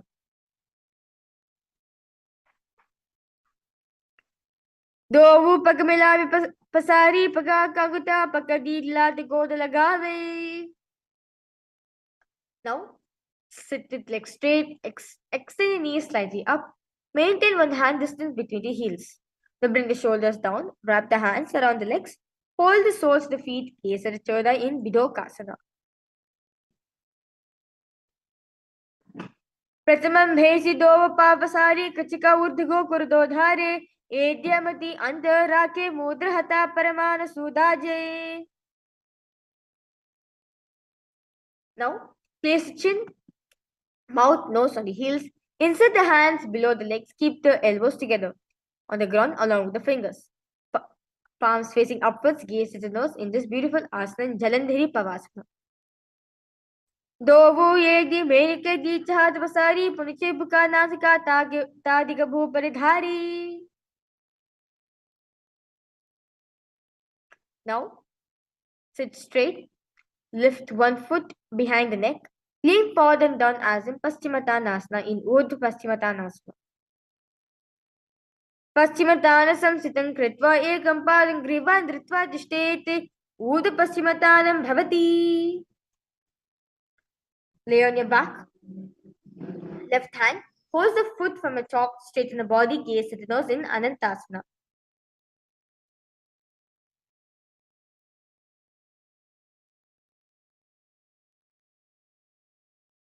उत्तादशयनी एकैकं पायिङ्ग्रीवाय विन्यस्य. Now from Anantasana, rest onto the elbow of the hand, holding the foot, gaze at the nose in Ankushasana. उत्तादशयति एकैकं पादिङ्ग्रीवायं कुर्वन्.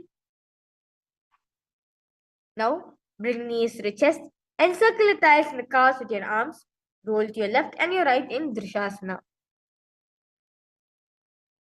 उत्तानं शयनं जालिने हृदयेवस्तम्भ जङ्घसहितूरिणी करद्वे भद्र सव्यपा सव्यं लोदये दृशासनं भवति.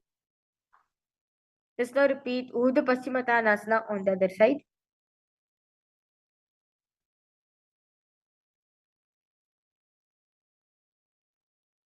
Paschimottanasam sitam kritva ekam padam grivan dhritva tishtete Urdhva Paschimottanam bhavati. Anantasana on the other side. उत्तानशयनी एकैकं पायी ग्रीवायां विन्यस्य.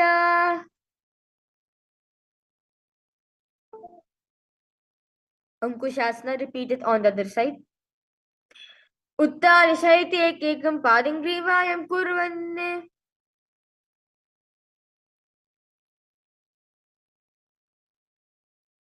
Now lift the legs one by one up behind the neck. Hold the hands behind the back, gaze at the nose in Yoga Nidrasana. पादाभ्यां वेष्टे कंठं हस्ताभ्यां पृष्ठबन्धनं तन्मध्ये शयनं कुर्यथा योगनिद्राशकप्रदा. Now raise the legs towards the head. Wrap the hands around the legs. Interlace the fingers behind the neck, gaze at the nose in Paramashivoham.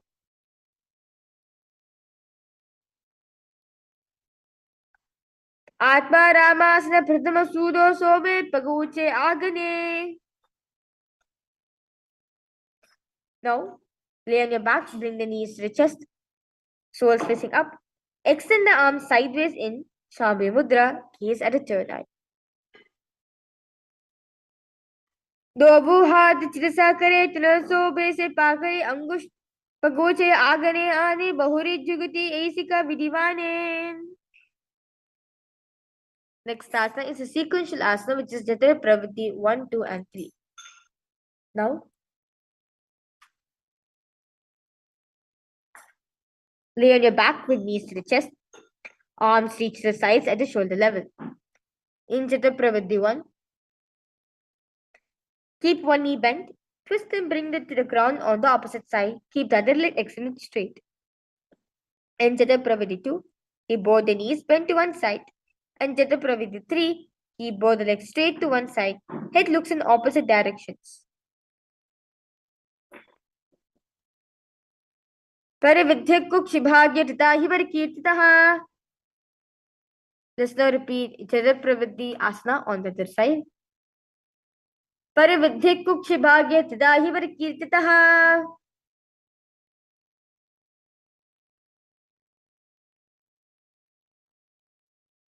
Now, lay on your back, bend the knees and place feet flat on the ground. Hold your ankles, lift the hips up, gaze at the nose and Viparipita. Pratikriyayatam Gandva Pita Sarvabalapadam Garbhinina Dhurbalanam Idigargi Jagadanu.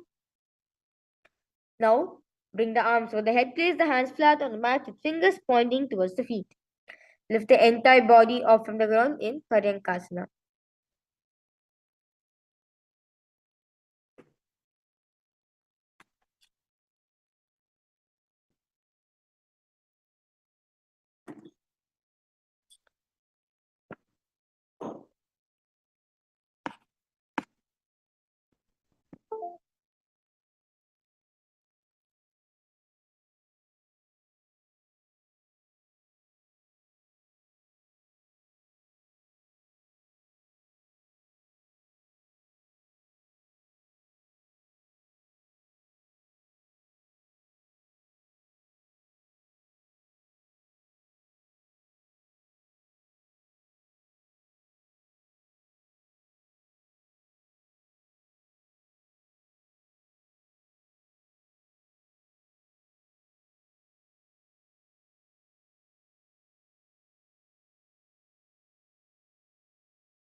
Paryankasana.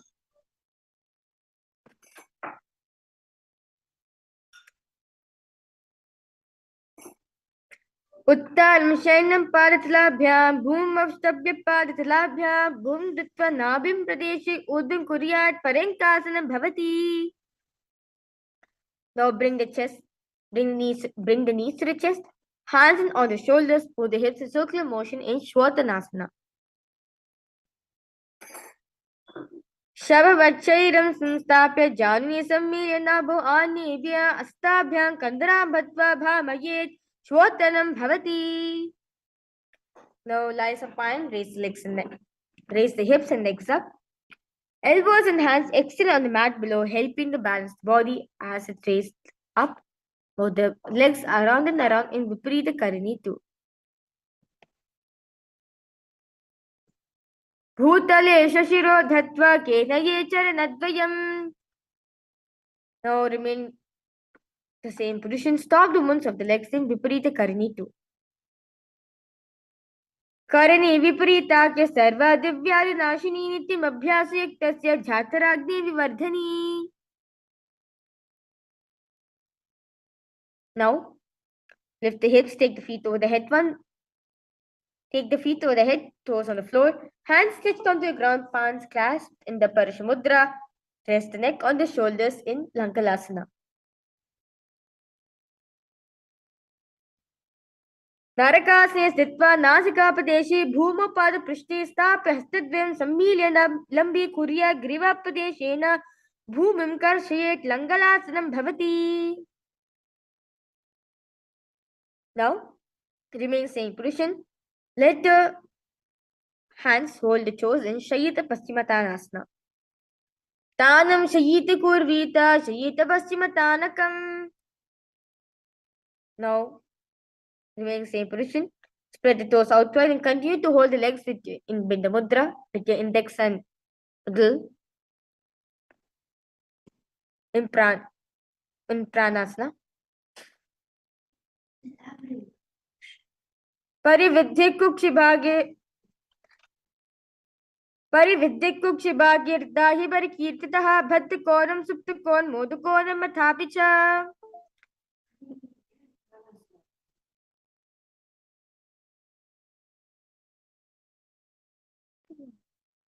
Now bring the legs over top of the head, toes on the ground. Hold your ankles, keep your knees straight in Chakrasana. Shavasana sthitau padau kuryan mastakau parau yukramena ta shigrameta sarvasya sadhanam. Next asana, Supta Prasarita Padangushtasana. Now lay on your back, legs in vertical. Hold the big toes in Pranamudra and open the legs out wide. Uttarapadam Kroncham cha Maricham Veerabhadrakam Natharajam Trikonam cha Suptangashta Prasarine. Now, lie on your back with legs extended straight up. Continue to hold the big toes in Pranamudra. Uttarapadam Kroncham cha Maricham Veerabhadrakam Natharajam Trikonam cha Suptangashta Prasarine. Now move the legs into Padmasana position. Lay on your back. Hold the opposite elbows over the head. Gaze at the nose in Matsyasana.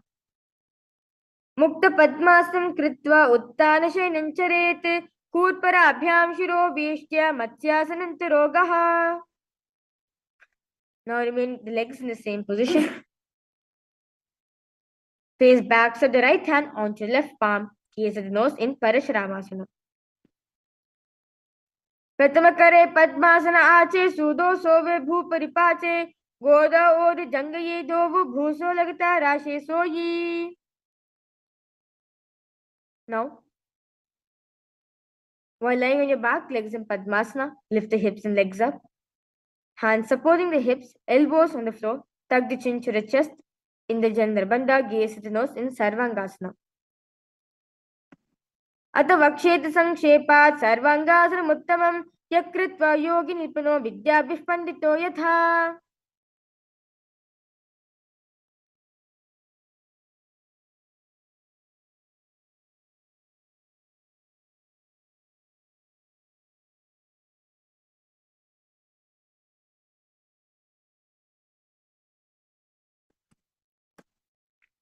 Now, place one foot on the opposite thigh. Lift the other knee towards the head. Extend both arms straight and hook fingers forward. Gaze at the Choda in Vrishchikasana. Pratama Sarana Sudho Sishi Kesiki Samdi Sudakhe. Let's now repeat Vrishchikasana on the other side. Pratama Sarana Sudho Sishi Kesiki Samdi Sudakhe. Now, lay on your back. Interlace the fingers around the neck in Parashamudra. Lift both the feet off from the ground. Extend one leg straight and other knee to the chest. Alternate extending and raising the knee again and again in Vrishapadak Shepasana. Uttanam Shayanam Kritva Anulombihi Kandaram Bhadva Kurpamritonitam Bena. Now, lay on your back. Lift the legs one by one, touching the ears with the knees in Marotanasana. Shotanasam Sikritva Janodvam Paryena Kanya Sansprishet Marotanam Bhavati. Now, while laying on your back, place soles of the feet flat on the ground. Stand up and sit back down in Brikasana. Uttanam Shayanam Kritva Padatalabhya Bhum Dritva Uttishte Brikasanam Bhavati.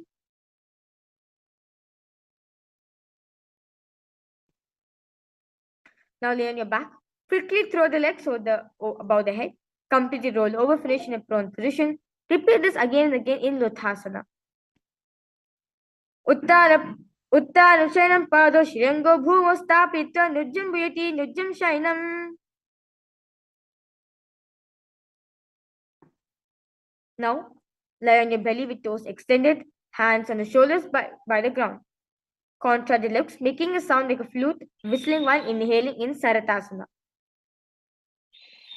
Nija Shayanam Krita Nabhim Bhumo Dhayastam Vadhyastabhyam Bhumo Vashtambha Oshto Nilime Velavasum Krita Tishtet Sarathasanam Bhavati. Now raise yourself to plank position. Jump legs forward and back between the arms in Dehalyo Langhanasana. हस्तद्वयं भद्रतन् मध्य चरणद्वयम् उदनैव बहिः अथा नये देहुल्युलङ्घनं भवति.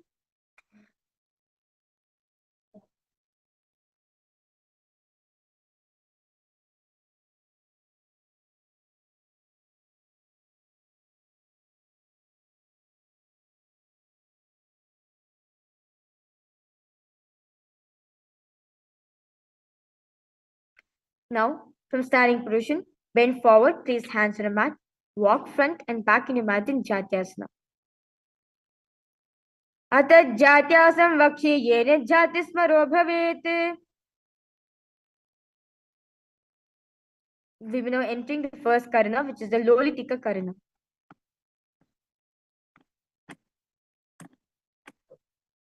Stand with knees bent and keep the feet pointing outwards. Bend the elbows, keep the hands at the chest level.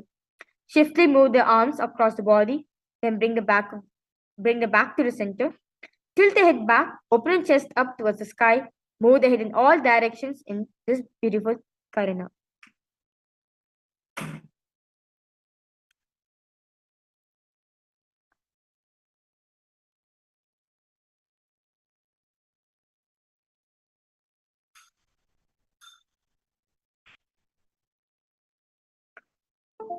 Next asana is Sarpasana. Stand erect like a rod, arms at the sides, hands touching the thighs in Shambhi Mudra. Atha Sarpasram Vakshe Vayupadaya Kevalam. Now while standing, place all fingers on the mat and stand on the feet. Feet on the fist. Begin to moonwalk like a camel as you visualize yourself as a camel in Ushta Sadanasana. मुष्टि कनिष्ठिकापदेशे भूमौ निधाय उपरपादे संस्थाप्य. The next asana is Ashwasana. They remain in the same position. Begin to moonwalk like a horse in Ashwasana. मुष्टि कनिष्ठिकापदेशे भूमौ निधाय उपरपादे संस्थाप्य. Now stand straight with feet together. Interlace the fingers. Interlace the hands behind the back and pull them down towards the calves in Parshimudra. Open up the chest in Kapota Nikatasana. पादत्रे भूमौ निधाय पृष्ठभागेन हस्त जङ्घापर्यन्तं नीत्वा.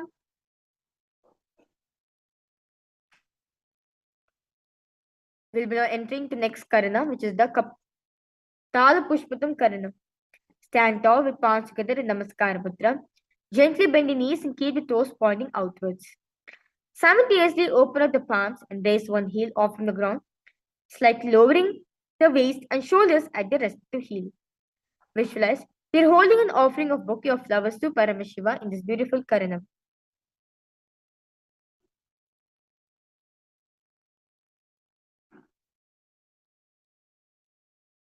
Now, stand tall, bring the palms and forearms together, making a horn of a rhinoceros in Khadgasana. Nujasartamasman kritva padilubhyo bhum ashtabhyo tishtet.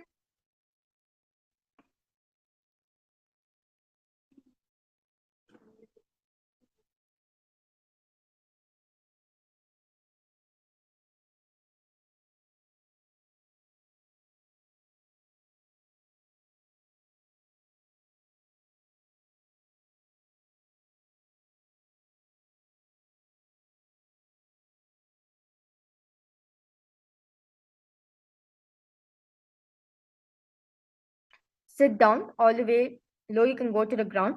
Stand up. Do like this again and again. In Uttanottanam. Punah punah utatavyam asi tattvam iti Uttanottanam bhavati.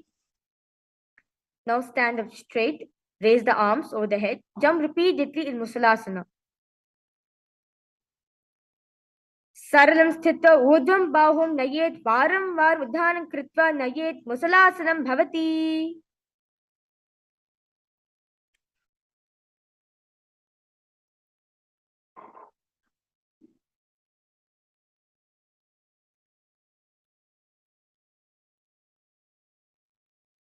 Now, from standing position, pull the sole of one foot towards your belly. With the other leg, sit down and stand up. Alternate in both the sides. Hastadvain dritva jishtet urcheshakam bhavati. The next karana is the Pashujana karana. Stand and keep the legs slightly bent, with toes pointing to the side.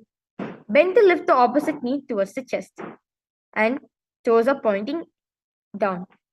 Keep the arm holding the knee closed into a fist. Let the opposite hand place on top of the thigh. Fingertips pointed towards the center of the body in Pashujana karana.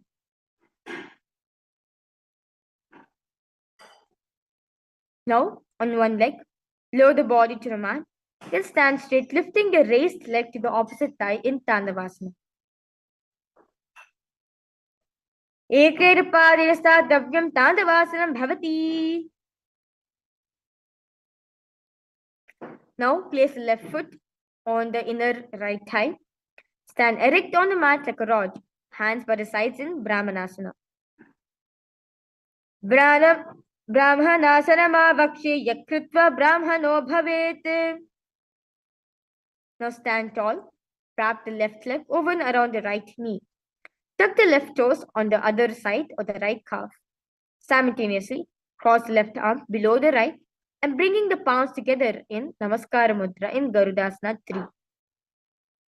Uttana Kurva Pitesya same hips Garudameva cha. Now stand straight on your right leg, left foot on the opposite thigh, hands relaxed by the knees in Ekapadasana. Dakshaghim Vamapadasya Jhangopari Nidhaya cha. Now, hold the big toes of the left foot, straighten out to the side. Rotate your body quickly on a standing leg in Dhruvasana. एकेन हस्तेन दण्डरूपस्य एकस्य पादस्याग्रं धृत्वा. Now, place the left feet behind the neck, stand tall, alternate between sitting and standing in Trivikramāsana.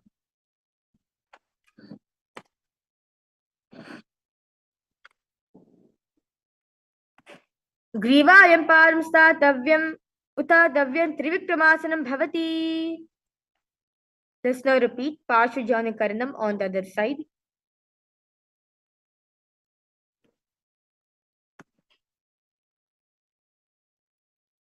Tandavasana repeated on the other side. Visualize yourself as fiercely dancing as Shiva. Tandavasana. Eker padena statavyam Tandavasanam bhavati. Brahmanasanam on the other side. Brahmanasanam avakshe yakritva brahmano bhavet. Garudasana 3 on the other side. Uttana kurma pitesya same hips garudameva cha. Ekapadasana on the other side. Dakshaghim Vamapadasya Jhangopari cha. Dhruvasana on the other side. Repeat it on the other side. Ekeन हस्तेन दण्डरूपस्य एकस्य पादस्याग्रं धृत्वा. Trivikramasana repeated on the other side.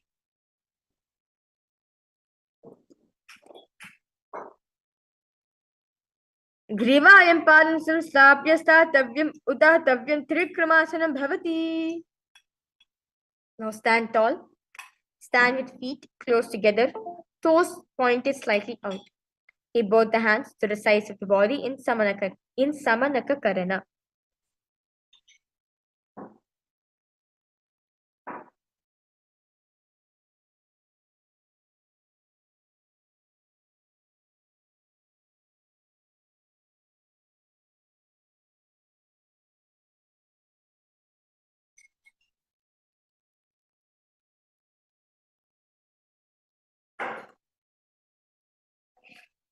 Now, sit in a squatting position. Let the finger lock touch the navel. Bring both the hands underneath the knees and make a finger lock in Gorak Anjali Asana. Pratam hi ubay hoy bahuri niche puni hove. Now remain the legs in the same position. Insert the hands between the thighs and the calves. Then wrap the hands around behind the butt in Kanchasana. Urmadhyadhasto nivashya nitambam dhritva. Now, remain the legs in the same position. Hold the hands at the back and sit upright, gaze at the navel in Bhairuvasana. Dovupagati kalyaki mahili kor milayi. Now, sit on the ground. Continue to sit in a squatting position. Bring your elbows up and close to the head. Palms joint over back, facing downward. Gaze at the nose in Varahasana. Pagatili ki mahili kor milayi panapan ki dobhe se. Now, Bring your hips to the same level as your knees. Let the fingertips touch the mat in front of you in Pipritasana.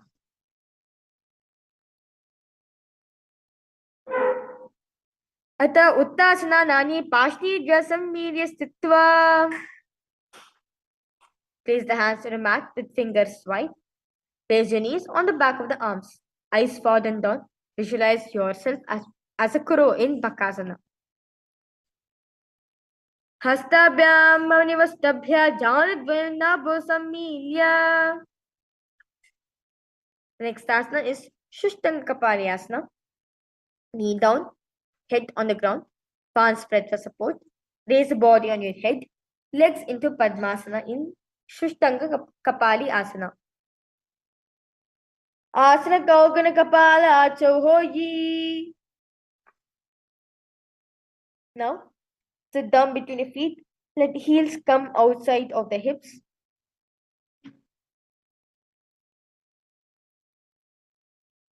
Hands on your knees. Sit straight, gaze at nose in Guptasana. Jano vorantare pado kitva pado cha gopayete. Next asana is Vrikshasana 2. Hands on the ground, fingers spread out wide. Lift the body up straight in Vrikshasana 2. Visualize your roots with deep. Visualize yourself as a tree which has deep roots into the ground. Sapta Chakrakshalanaya Vrikshasana Visheshakane. Now remain same position. Switch the gaze to the nose in Shubhavasana. Switch the gaze to the third eye in Shubhavasana. Dovo Pagajodi Mahi Gulapa Milagi. Now move your legs into plank position.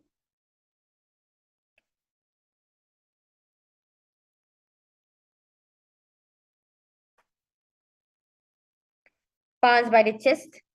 Move body pressed off from the mat. Push the body up and down again and again in Matsyasana 2. Vijam Shayanam Paro Pashabhagam Moda Kritya.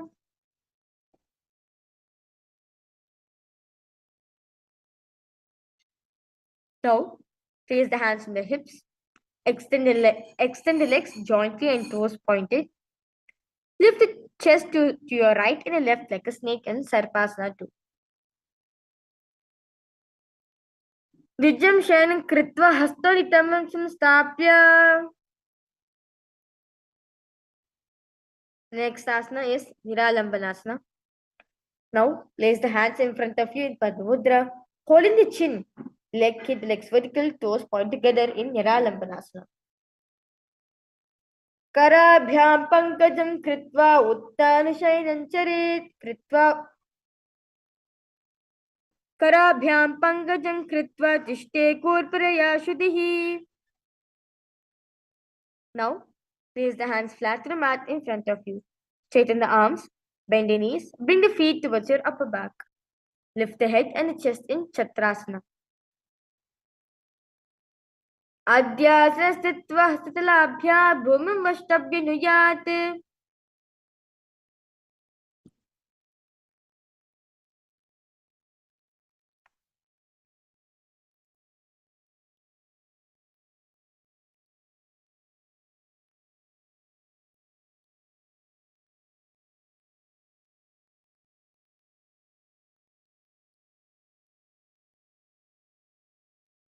Now, sit on knees, top of the feet flat on the mat. Bring the butt onto the heels. Stretch the arms in front of you, palms facing down. Place forehead on the mat in Vajrasana.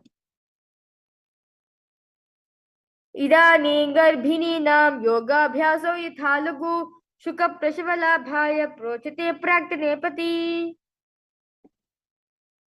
Now from Gajasana, alternate striking the ground with your hands. Visualize yourself powerful as a ram in Meshasana. Gajasasamsno ekekam bahum bhumo tadhyet Meshasanam bhavati. Now remain the legs in the same position. Slowly lift the legs into the air. Slowly bring the forehead to the ground in Ajasana. Gajasana samsto padadvayam mantrikari kritya mastakena.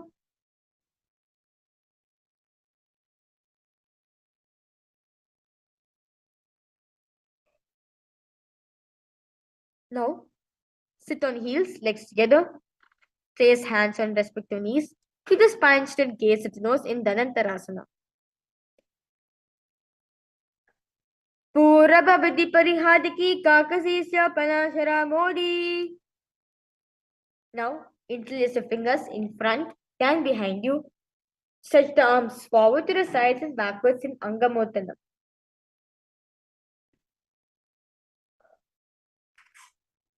Hastyor anguli bhadvat, hastyor madhya sarvangam nishkasayitva dishtet Angamotanam. The next asana is Garudasana 4. Sit on heels in Vajrasana. Feet turn out to the sides. Thighs and knees resting on the ground. Keep the spine straight, hands at the knees in Garudasana 4.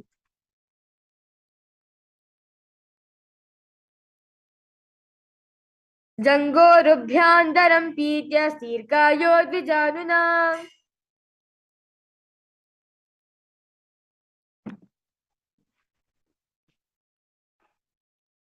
Now, sit with legs folded back, knees wide open, front of the buttocks on the ground, hands holding on to the respective ankles, gaze at the third eye in Ananda Mandirasana. Atavakshe Veeranatha Ananda Mandirasanam.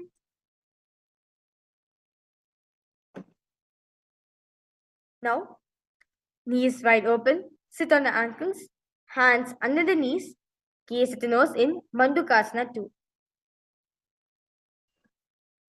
Prishtham Sampirya Gulphabhyan Jambage Savalyakritihi. Now, sit on your toes, heels up. Place perineum on the heels. Place palms on the ground, spread the fingers out wide. Base of the hand touching the toes. Gaze at the nose, stick out the tongue and exhale in Narasimhasana. Dovu panapani hoye vese, yedi mira godani vese. Now, remain in the same position. Sit straight. Make a hollow of palms and place it on your mouth. Keep the thumbs under the teeth. Close the lips. Gaze at nose in Vishnukasana. Dovu paganki yedi joyi gonapanam vanum puni hovi. Now, remain same position. Bring your fingers to your armpits. Imitate as of monkey scratching and gaze at the third eye. Makadasana. Dovu pagatali sampudata ane tiniki bishti bhu parithane. The next asana is Vajra Sangarasana.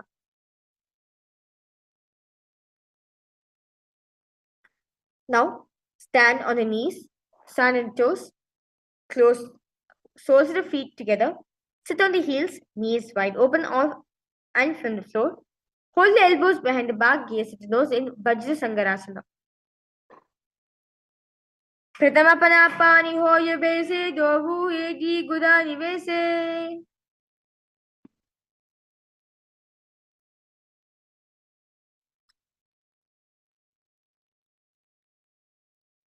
Now, keep toes down, ankles crossed behind and sit on the heels. Place perineum on the mat to a side. Kanjanasana. Kanjanasana vakshe yakritva susthiro bhavet. The next asana is Kurmasana. With toes flat, cross the feet, place perineum on back of the heels. Keep the knees wide and on the floor. Rest the hands onto the knees in Kurmasana. Gulpo chuvrisanasya do yukramena samahitau. Now, remain the legs in the same position. Switch the gaze to the nose and visualize Swamiji in your inner space in Yogasana. गुदं नियम्य गुल्फाभ्यां युक्रेण समाहितः.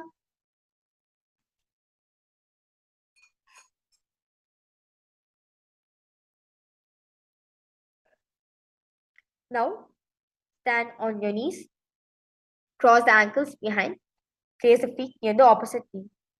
Hold the calves with the fingers inside and thumbs outside. Gaze at the third eye in Vijogasana. गोदा वामनो उबे होई गोदा adhara ke doyi.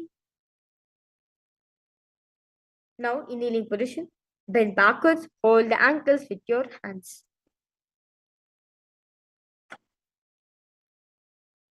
Keep the arms straight, push the hips forward, tilt the head back in Ushtrasana 2. Merudantagradidhara samifadi yusufpumane. Now place hands on the soles of the feet. Slowly lean back, then raise yourself. Slowly lean back, bring your elbows down, back of the head on the mat, gaze at the navel in Chatyasana 2. Dobu edi sambudikare sole mule twari dhere. Now, you support if required, rise up and lean back and down again and again in Viratasana. Jangrabdi bhumo nidhaya jangodharyo ulni samstapya.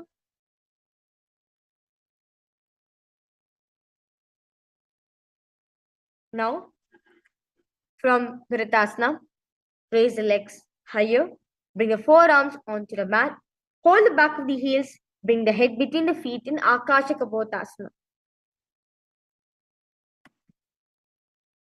Kapotasana. Merudantagradi dharya samifari sufpamane. Now, stand upright on knees with toes tucked. Hold the arms with the opposite hands, gaze at the nose in Varasana.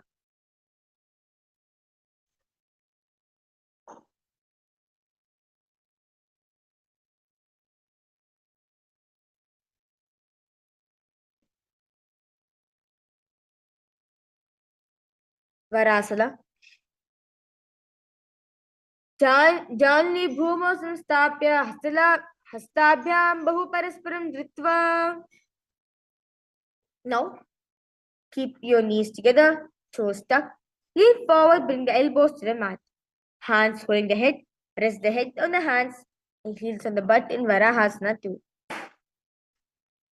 Surya Chandam Vedanane Asnani Katyante. Now, kneel down, place crown of the head on the mat between interlaced fingers, elbows to the mat, shoulder width apart. Raise the knees up, hips high into the air. Raise the body upside down in Mundasana. अदो मुंदाश्रम वक्ष्ये सर्वेषां प्राणिनां सुखं ऊर्ध्वमार्गे परे धत्वा धारयेन्मारुतं सिद्धिः.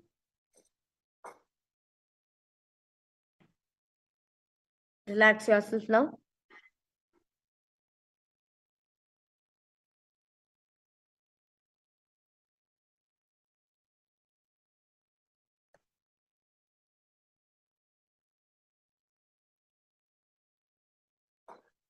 The next asana is Viparita Shalabhasana.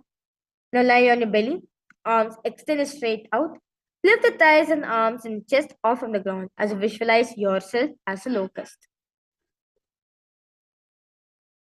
Shalabhasana Bedasya Nadu Berunda Namake. Now lie on your belly, arms at the side, palms facing downwards. Keep the forehead on the ground. Keep the chest on the mat. Lift the legs up together in Kapalasana. Kapalam bhumo nidhaya urdham pado nagyat kapalasanam bhavati.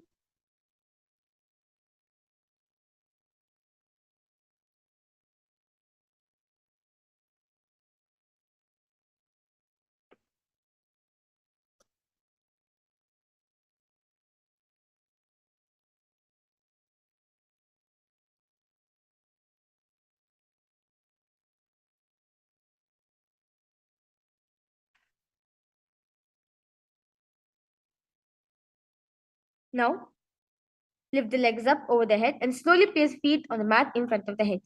Keep palms flat on the mat behind you in Akasa Kapotasana. Ushtrasane sthitva charana bhumir-tapya mastako-pari nitva. Sit on your knees. Bring the chest down so navel touches the knees.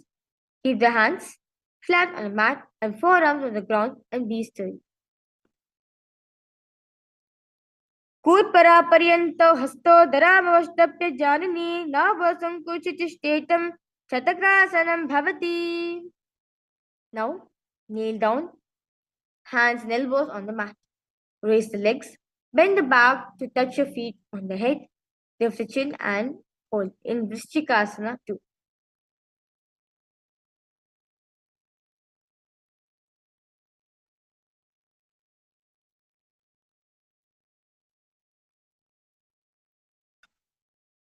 Vrishchikasana 2.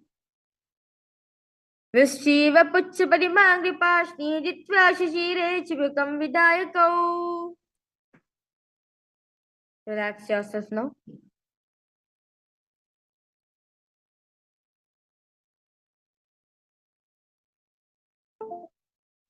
Now,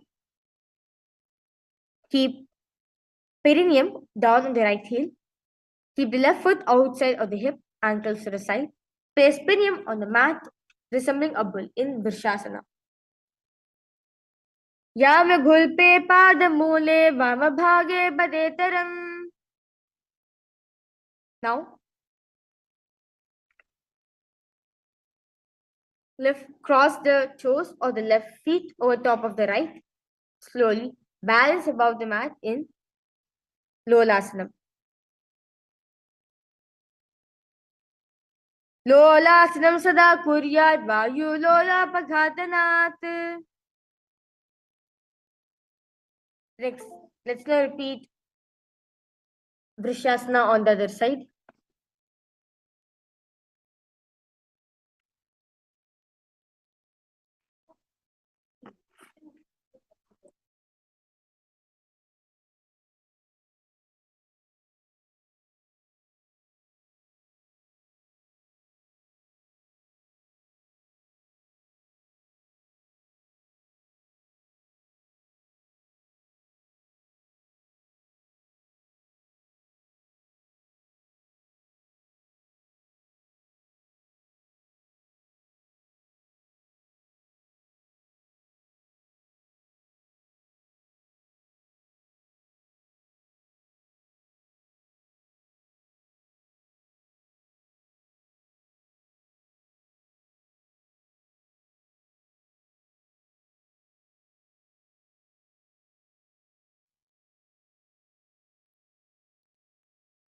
Let's now repeat Vrishasana on the other side. Yama gulphe pada mole vama bhage padetaram. Now, place left toes on the ground. Sit on the heel of the left foot. Place right foot flat on the ground with the knee raised towards the chest. Palms on respective knees in Vaishnavi Mudra. Maintain an upright position in Bal Gunasana. Asana Kaugana Jalabika Rajayi. Now, squat with feet flat on the mat. Bring the elbows under the thighs. Wrap the hands around the shin. Hold onto ankles from the outside. In Grahasana. Padadale bhumo sanstapya janamadhya kurparau. Let's now repeat Balagunasana on the other side. Visualize Balagunaihi, one of the 84 siddhas in your inner space. Asana Kaugana Jalabika Rajayi. Now, squat and toes with heels up, knees off from the mat. Place perineum on the heels, hands on respective knees. Keep the spine upright in Utkatasana. Yujaspijosti yata ujajano yatrathne padilo pari. Now, remain in same position. Spread the knees out wide. Hold opposite elbows behind the back in Vajra Sangarasana 2. Pratamapanapani hoyajese dobu yedi guda nivese. Now squat with feet hip width apart, hands under the soles of the feet from inside, palms down. Arms straighten, elbows together at the navel, gaze at the nose in Anilasana. Dovu hat boom paritani kahoni jadi na balaga ane. Now raise back of the hands on the mat with fingers facing towards the body. Step feet on top of the hands wrapped around the feet like a shoe and walk around in Padukasana. Hastatalo padate kritva tishte gachet Padukasanam bhavati.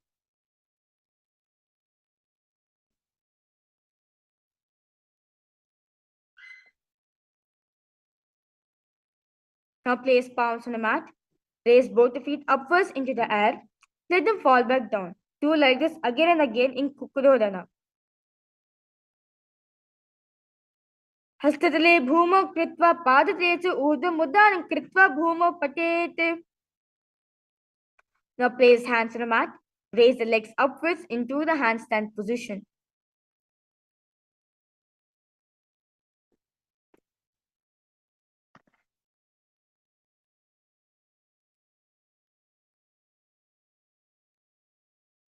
Move around on your two hands as if you are dancing Viparita Nrityasana. Hastatalabhya bhumi vashtabhya udam padagre kurvanne. Now, separate the feet. Place. Relax yourself. Separate the feet. Place one palm down on the mat with arms straight. Bring the opposite hand to the head. Be stable in Kunjarasana. Adavakshe Mahadeva Kunjarasana Muttamam. Let's now repeat Kunjarasana on the other side. Adavakshe Mahadeva Kunjarasana Muttamam. Sit on the ground with feet flat and heels close to the body. Now hold the respective ankles in Shambhavi Mudra. Slowly lift the feet off from the ground in Kadambasana. Pashnibhya bhumim vashtabhya hastadvayena gulpau dhritva tishte kadambam bhavati.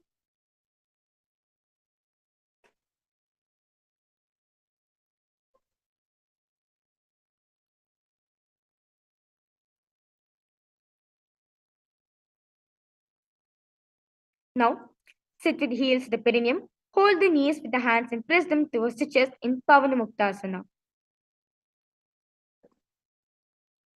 Dvayostu padayoh panim latva svastvani tambake. Now, sit and lift one foot behind the head. Place both the hands flat on the mat. Extend the opposite leg up straight with the knees straight. Lift the entire body off from the ground. Keep the chin up. Visualize yourself as a powerful source of energy. Thakorasana. Purvatanam chajushpadapitham vajrasanam tatha Thakorakrancha shalabha vajangamapi vrischikam. Now, sitting on the ground, hold the left toes. With the left hand, index and middle finger, pull the foot to the left ear. Extend the right leg out, keeping it straight. Hold the big toe with your right hand. Visualize yourself as a bow. Padangushtodapanibhyam grihitva shravanavadhi dhanurakarshaka kristam dhanurasana miritam. Now, bring the left leg over top of the left shoulder. Bring the right foot across and hook on top of the left foot. Lean forward and down while extending the leg out to the left. Lift the head and chest. Lift the head and the chest above the mat and find your balance. Ashtavakrasana. Vashishtamadakaundinyam udukukkutam Ashtavakramato thanam mayuram setu bandhanam. Now, place right foot on the left thigh. Bring the left foot flat on the ground. Have the left shoulder underneath the raised left leg. Place hands flat on the ground in Pranasana. एतत् प्रभेदं वक्ष्यामि करोति स चावरः एकपादमुरो भद्वा स्कन्धेन्यत्पादरक्षणम्. Now, place a right foot at the root of the left thigh, then the left leg by the side of the right knee. Hold the left leg by the right hand, twist the body and remain steady. Paramashivoham. Vamormoolarpridakshibado jhanorbharirveshchita dakshidoshana. Let's now repeat Chakorasana on the other side.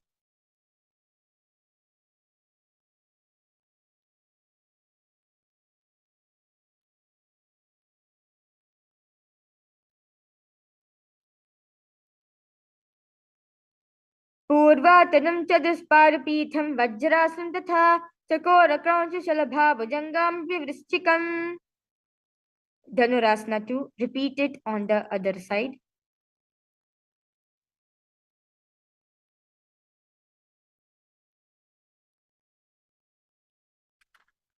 पादाङ्गुष्ठोत्पानिभ्यां गृहीत्वा शवनाभरि धनुराकर्षकाकृस्तं धनुरासनमीरितम्.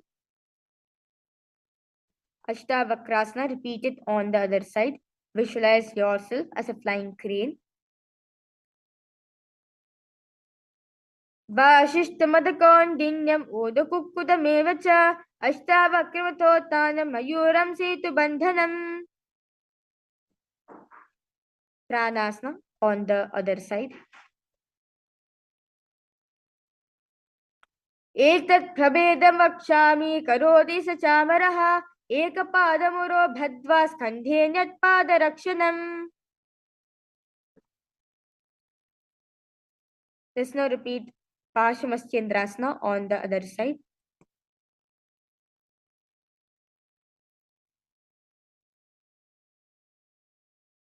वामोर्मूलार्पितदक्षबाधो जान्वोद्भरीर्वेष्टित दक्षिदोषणा. Now, keep one leg straight and press the perineum with the other heel. Chest forward and down. Hold your toes. Bring the head towards the knees in Ardha Paschimottanasana. एकं पादं प्रसार्य एकं पादस्थपाशिना सीवने सम्पीतद्य हस्तद्वयेन प्रसारित पादाङ्गुष्ठं धृत्वा. Now, place the left ankle outside of the hip. Hold the sole of the right foot and lift the leg up towards the forehead. Keep the knee straight, gaze at the nose, visualize yourself as a crane. Crouchasana. वाशिष्ठमदकौण्डिन्यम् ऊर्ध्वकुक्कुटमेव च अष्टावक्रमथोत्थानं मयूरं सेतुबन्धनम्. Let's now repeat Ardha Paschimottanasana on the other side.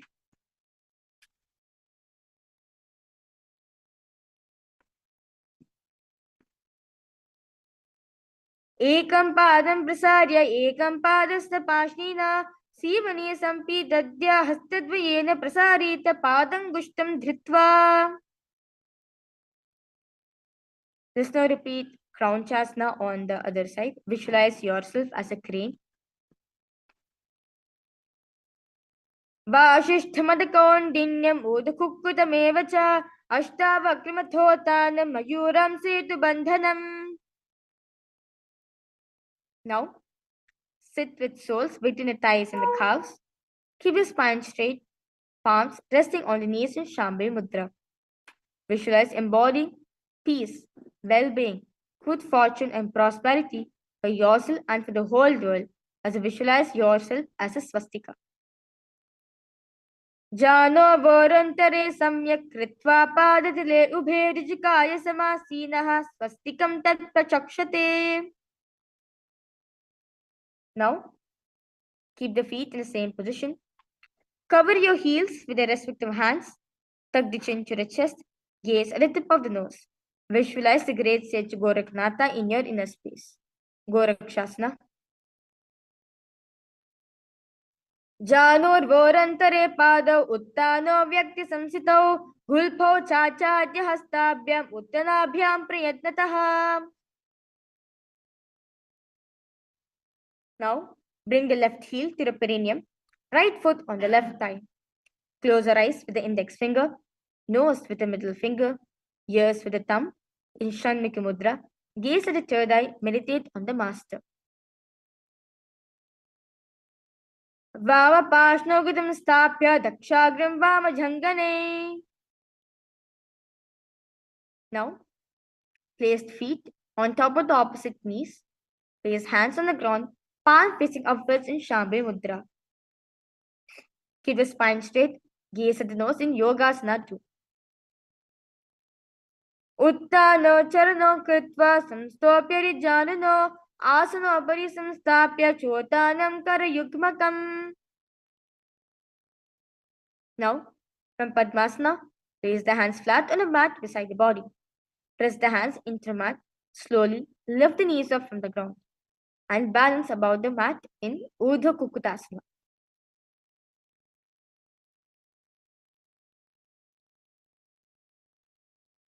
वाशिष्ठमदकौण्डिन्यमोदकुक्कुटमेव च अष्टावक्रमतोत्थानं मयूरं सेतुबन्धनम्.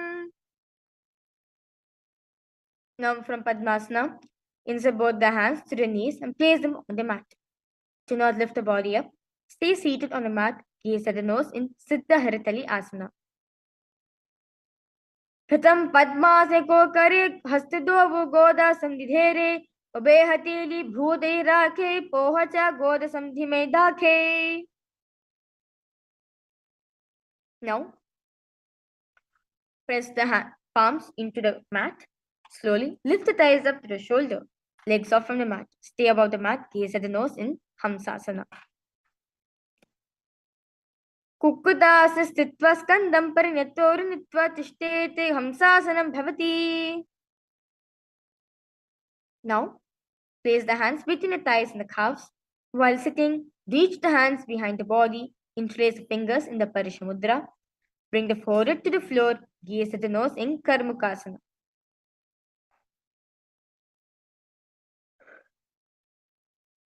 प्रथम पद्मासने को करे गोदा समदिमा ही करी धेरे तरफा दूसरी करो दो आने कोन्या ऊपर समदिले ठाने. Now, raise yourself up from Padmasana. Insert both the hands through the gap of the thighs and the calves. Bend the elbows. Hold the respective shoulders with your hands in Kurmasana 2. Bhami janga parirachana pava dahini janga pariba milyava.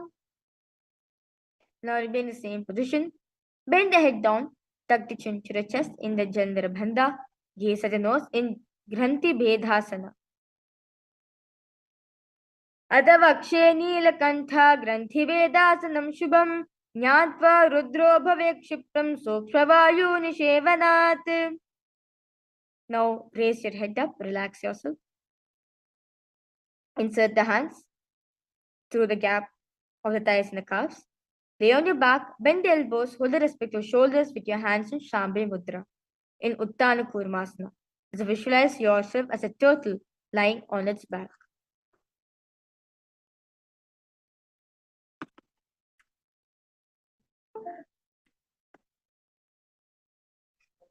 Uttana Kurmasana. Kukkutasrabandastam karabhyandita kandaram pitan kurma buduttana medaduttana kurmakam. Now, raise yourself up from Padmasana. Place both the hands through the gap of thighs and the calves. Place one hand flat on the mat. Hold its wrist. With the other hand, lift the body up and hold in Pangu Kukkutasana. Kukkutasana chitva eke nastina anyasya maribandam dritva. Just now repeat Pangu Kukkutasana on the other side. As you continue to visualize yourself as a rooster, Kukkutasana chitva eke nastina anyasya maribandam dritva. Now, from Padmasana, place the elbows on the toes, interlace the fingers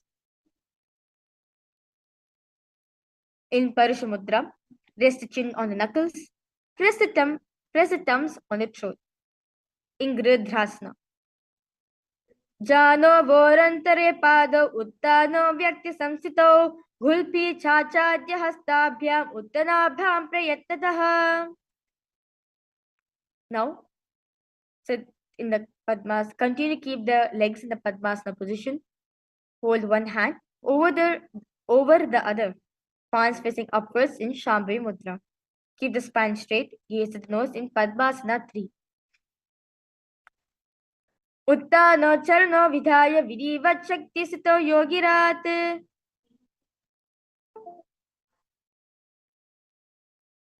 Next asana is Padmasana 4. Now continue to remain the legs in the Padmasana position. Place palms on top of the knees. Keep the spine straight, gaze at the nose. Visualize Paramashiva in your inner space in Padmasana 4. एतत् पद्मासनं कुर्यात् प्राणवायुप्रसिद्धयेत् शुभासनं सदा ध्यायेत् पूरयित्वा पुनः पुनः.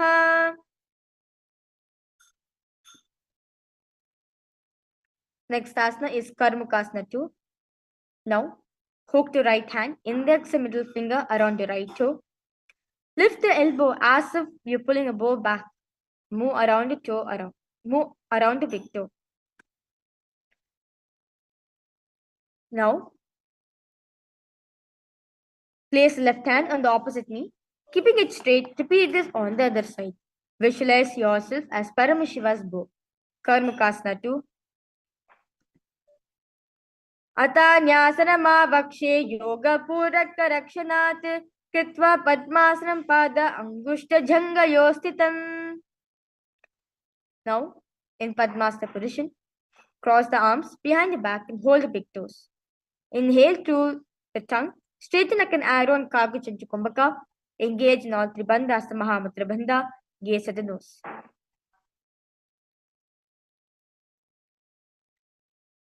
कर्मुकासनमकृत्य उदरे पुरयात् सुखम् तदा वायुर्वसो याति कालेन सूक्ष्मवायुना. The next asana is Dridhasana. Now relax all three bandhas, the Mahamudra Bandha. Now engage only in the Mula Bandha, where you're sucking the perium in. Lift the chest up, Kesara Choda in Dridhasana. ऊरोभ्याम्योपरि स्थाप्य पादयुग्मं प्रयत्ततः दक्षिणं सर्वदेशे च सव्यं दक्षिणदेशके. Now, remain the same position. Lay down on your elbows, gaze at the nose in Nagrasana. Visualize yourself as a snake.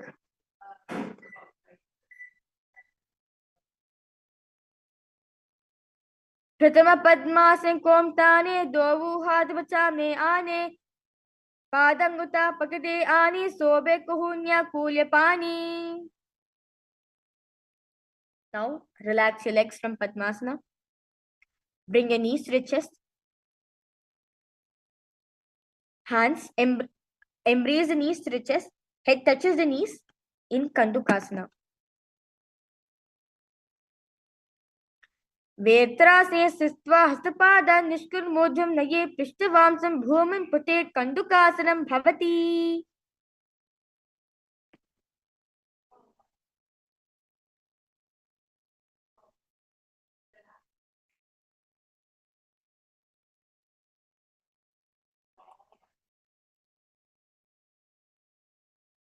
Now, place soles of the feet on the ground, hands interlocked under the head in Shambhavi Mudra. Gaze at the nose. Urdhva Pavanasana. प्रथम सूधो San करावे गोद ऊभराशि मिलावे गुल्प महिला अंगुष्ठ दोई करे कसा मिलरा सोई. Now, remain same position. Place upturned palms under the heels in Shambhavi Mudra. Slowly lift the hips up. Visualize yourself as a powerful alpha ape in Markata Pitasana. उत्तानं शयनं पादतले उत्तानहस्त्योस्तापयेत् पृष्ठभागं मूत्रमयेत् मर्कटपीतं भवति. Now, as the hips are raised up, support your hips with the hands placed at the waist, elbows bearing the weight of the body. Chin presses at the throat in Jalandhara Bandha. Gaze at the nose in Utthana Shikhipitakasana. जङ्घोर्बलिनीर्नश्चेत् उत्थानशिखपीठकम् अप्रमत्तः प्रकुर्वीत भोक्ते प्रागिजितेन्द्रियः. Now lie supine, raise the hips and legs up. Elbows and hands extend on the mat below, helping the body balance. Straight in Narakasana. Griva contain bhum vishtamba padagradvim udumutrayet Narakasanam bhavati. Now bring the hands to the lower back, keeping the elbows on the mat. Raise the legs up vertically, then slowly lower and angle them, keeping core engaged in Triyan Naukasana. Naukavastita Urdhapadagridvam Nayet Triyan Naukasanam Bhavati. Now relax the hands on the mat, keep the legs vertical and hold in Dvajasana.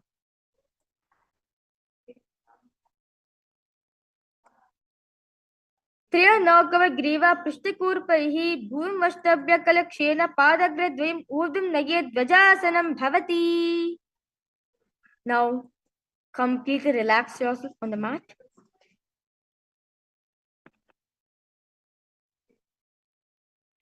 Lie supine, completely relax yourself, avoid any movements of the body. Visualize the supreme point of Hinduism is liberating you. Bring awareness to every single movement in your body in Shakti Chalan Mudra. Mritasanam. Uttanam Shavavadbhumo Shayanam tu Shavasadam. Shavasanam Shramaharam Chitta Vishranti Karakam. Paramashivoham. Continue to repeat the Mahavakya in your inner space. Nithyananda Paramashivoham. Om Nithyananda Paramashivoham. Om Nithyananda Paramashivoham.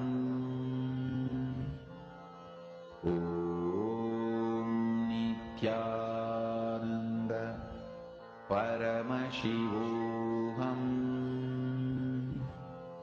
Om Nithyananda Paramashivoham. Om Nithyananda Paramashivoham. Om Nithyananda Paramashivoham. Om Nithyananda Paramashivoham. Om Nithyananda Paramashivoham. Om Nithyananda Paramashivoham. Om Nithyananda Paramashivoham. Om Nithyananda Paramashivoham. Om Nithyananda Paramashivoham. Om Nithyananda Paramashivoham. Om Nithyananda Paramashivoham. Om Nithyananda Paramashivoham. Om Nithyananda Paramashivoham.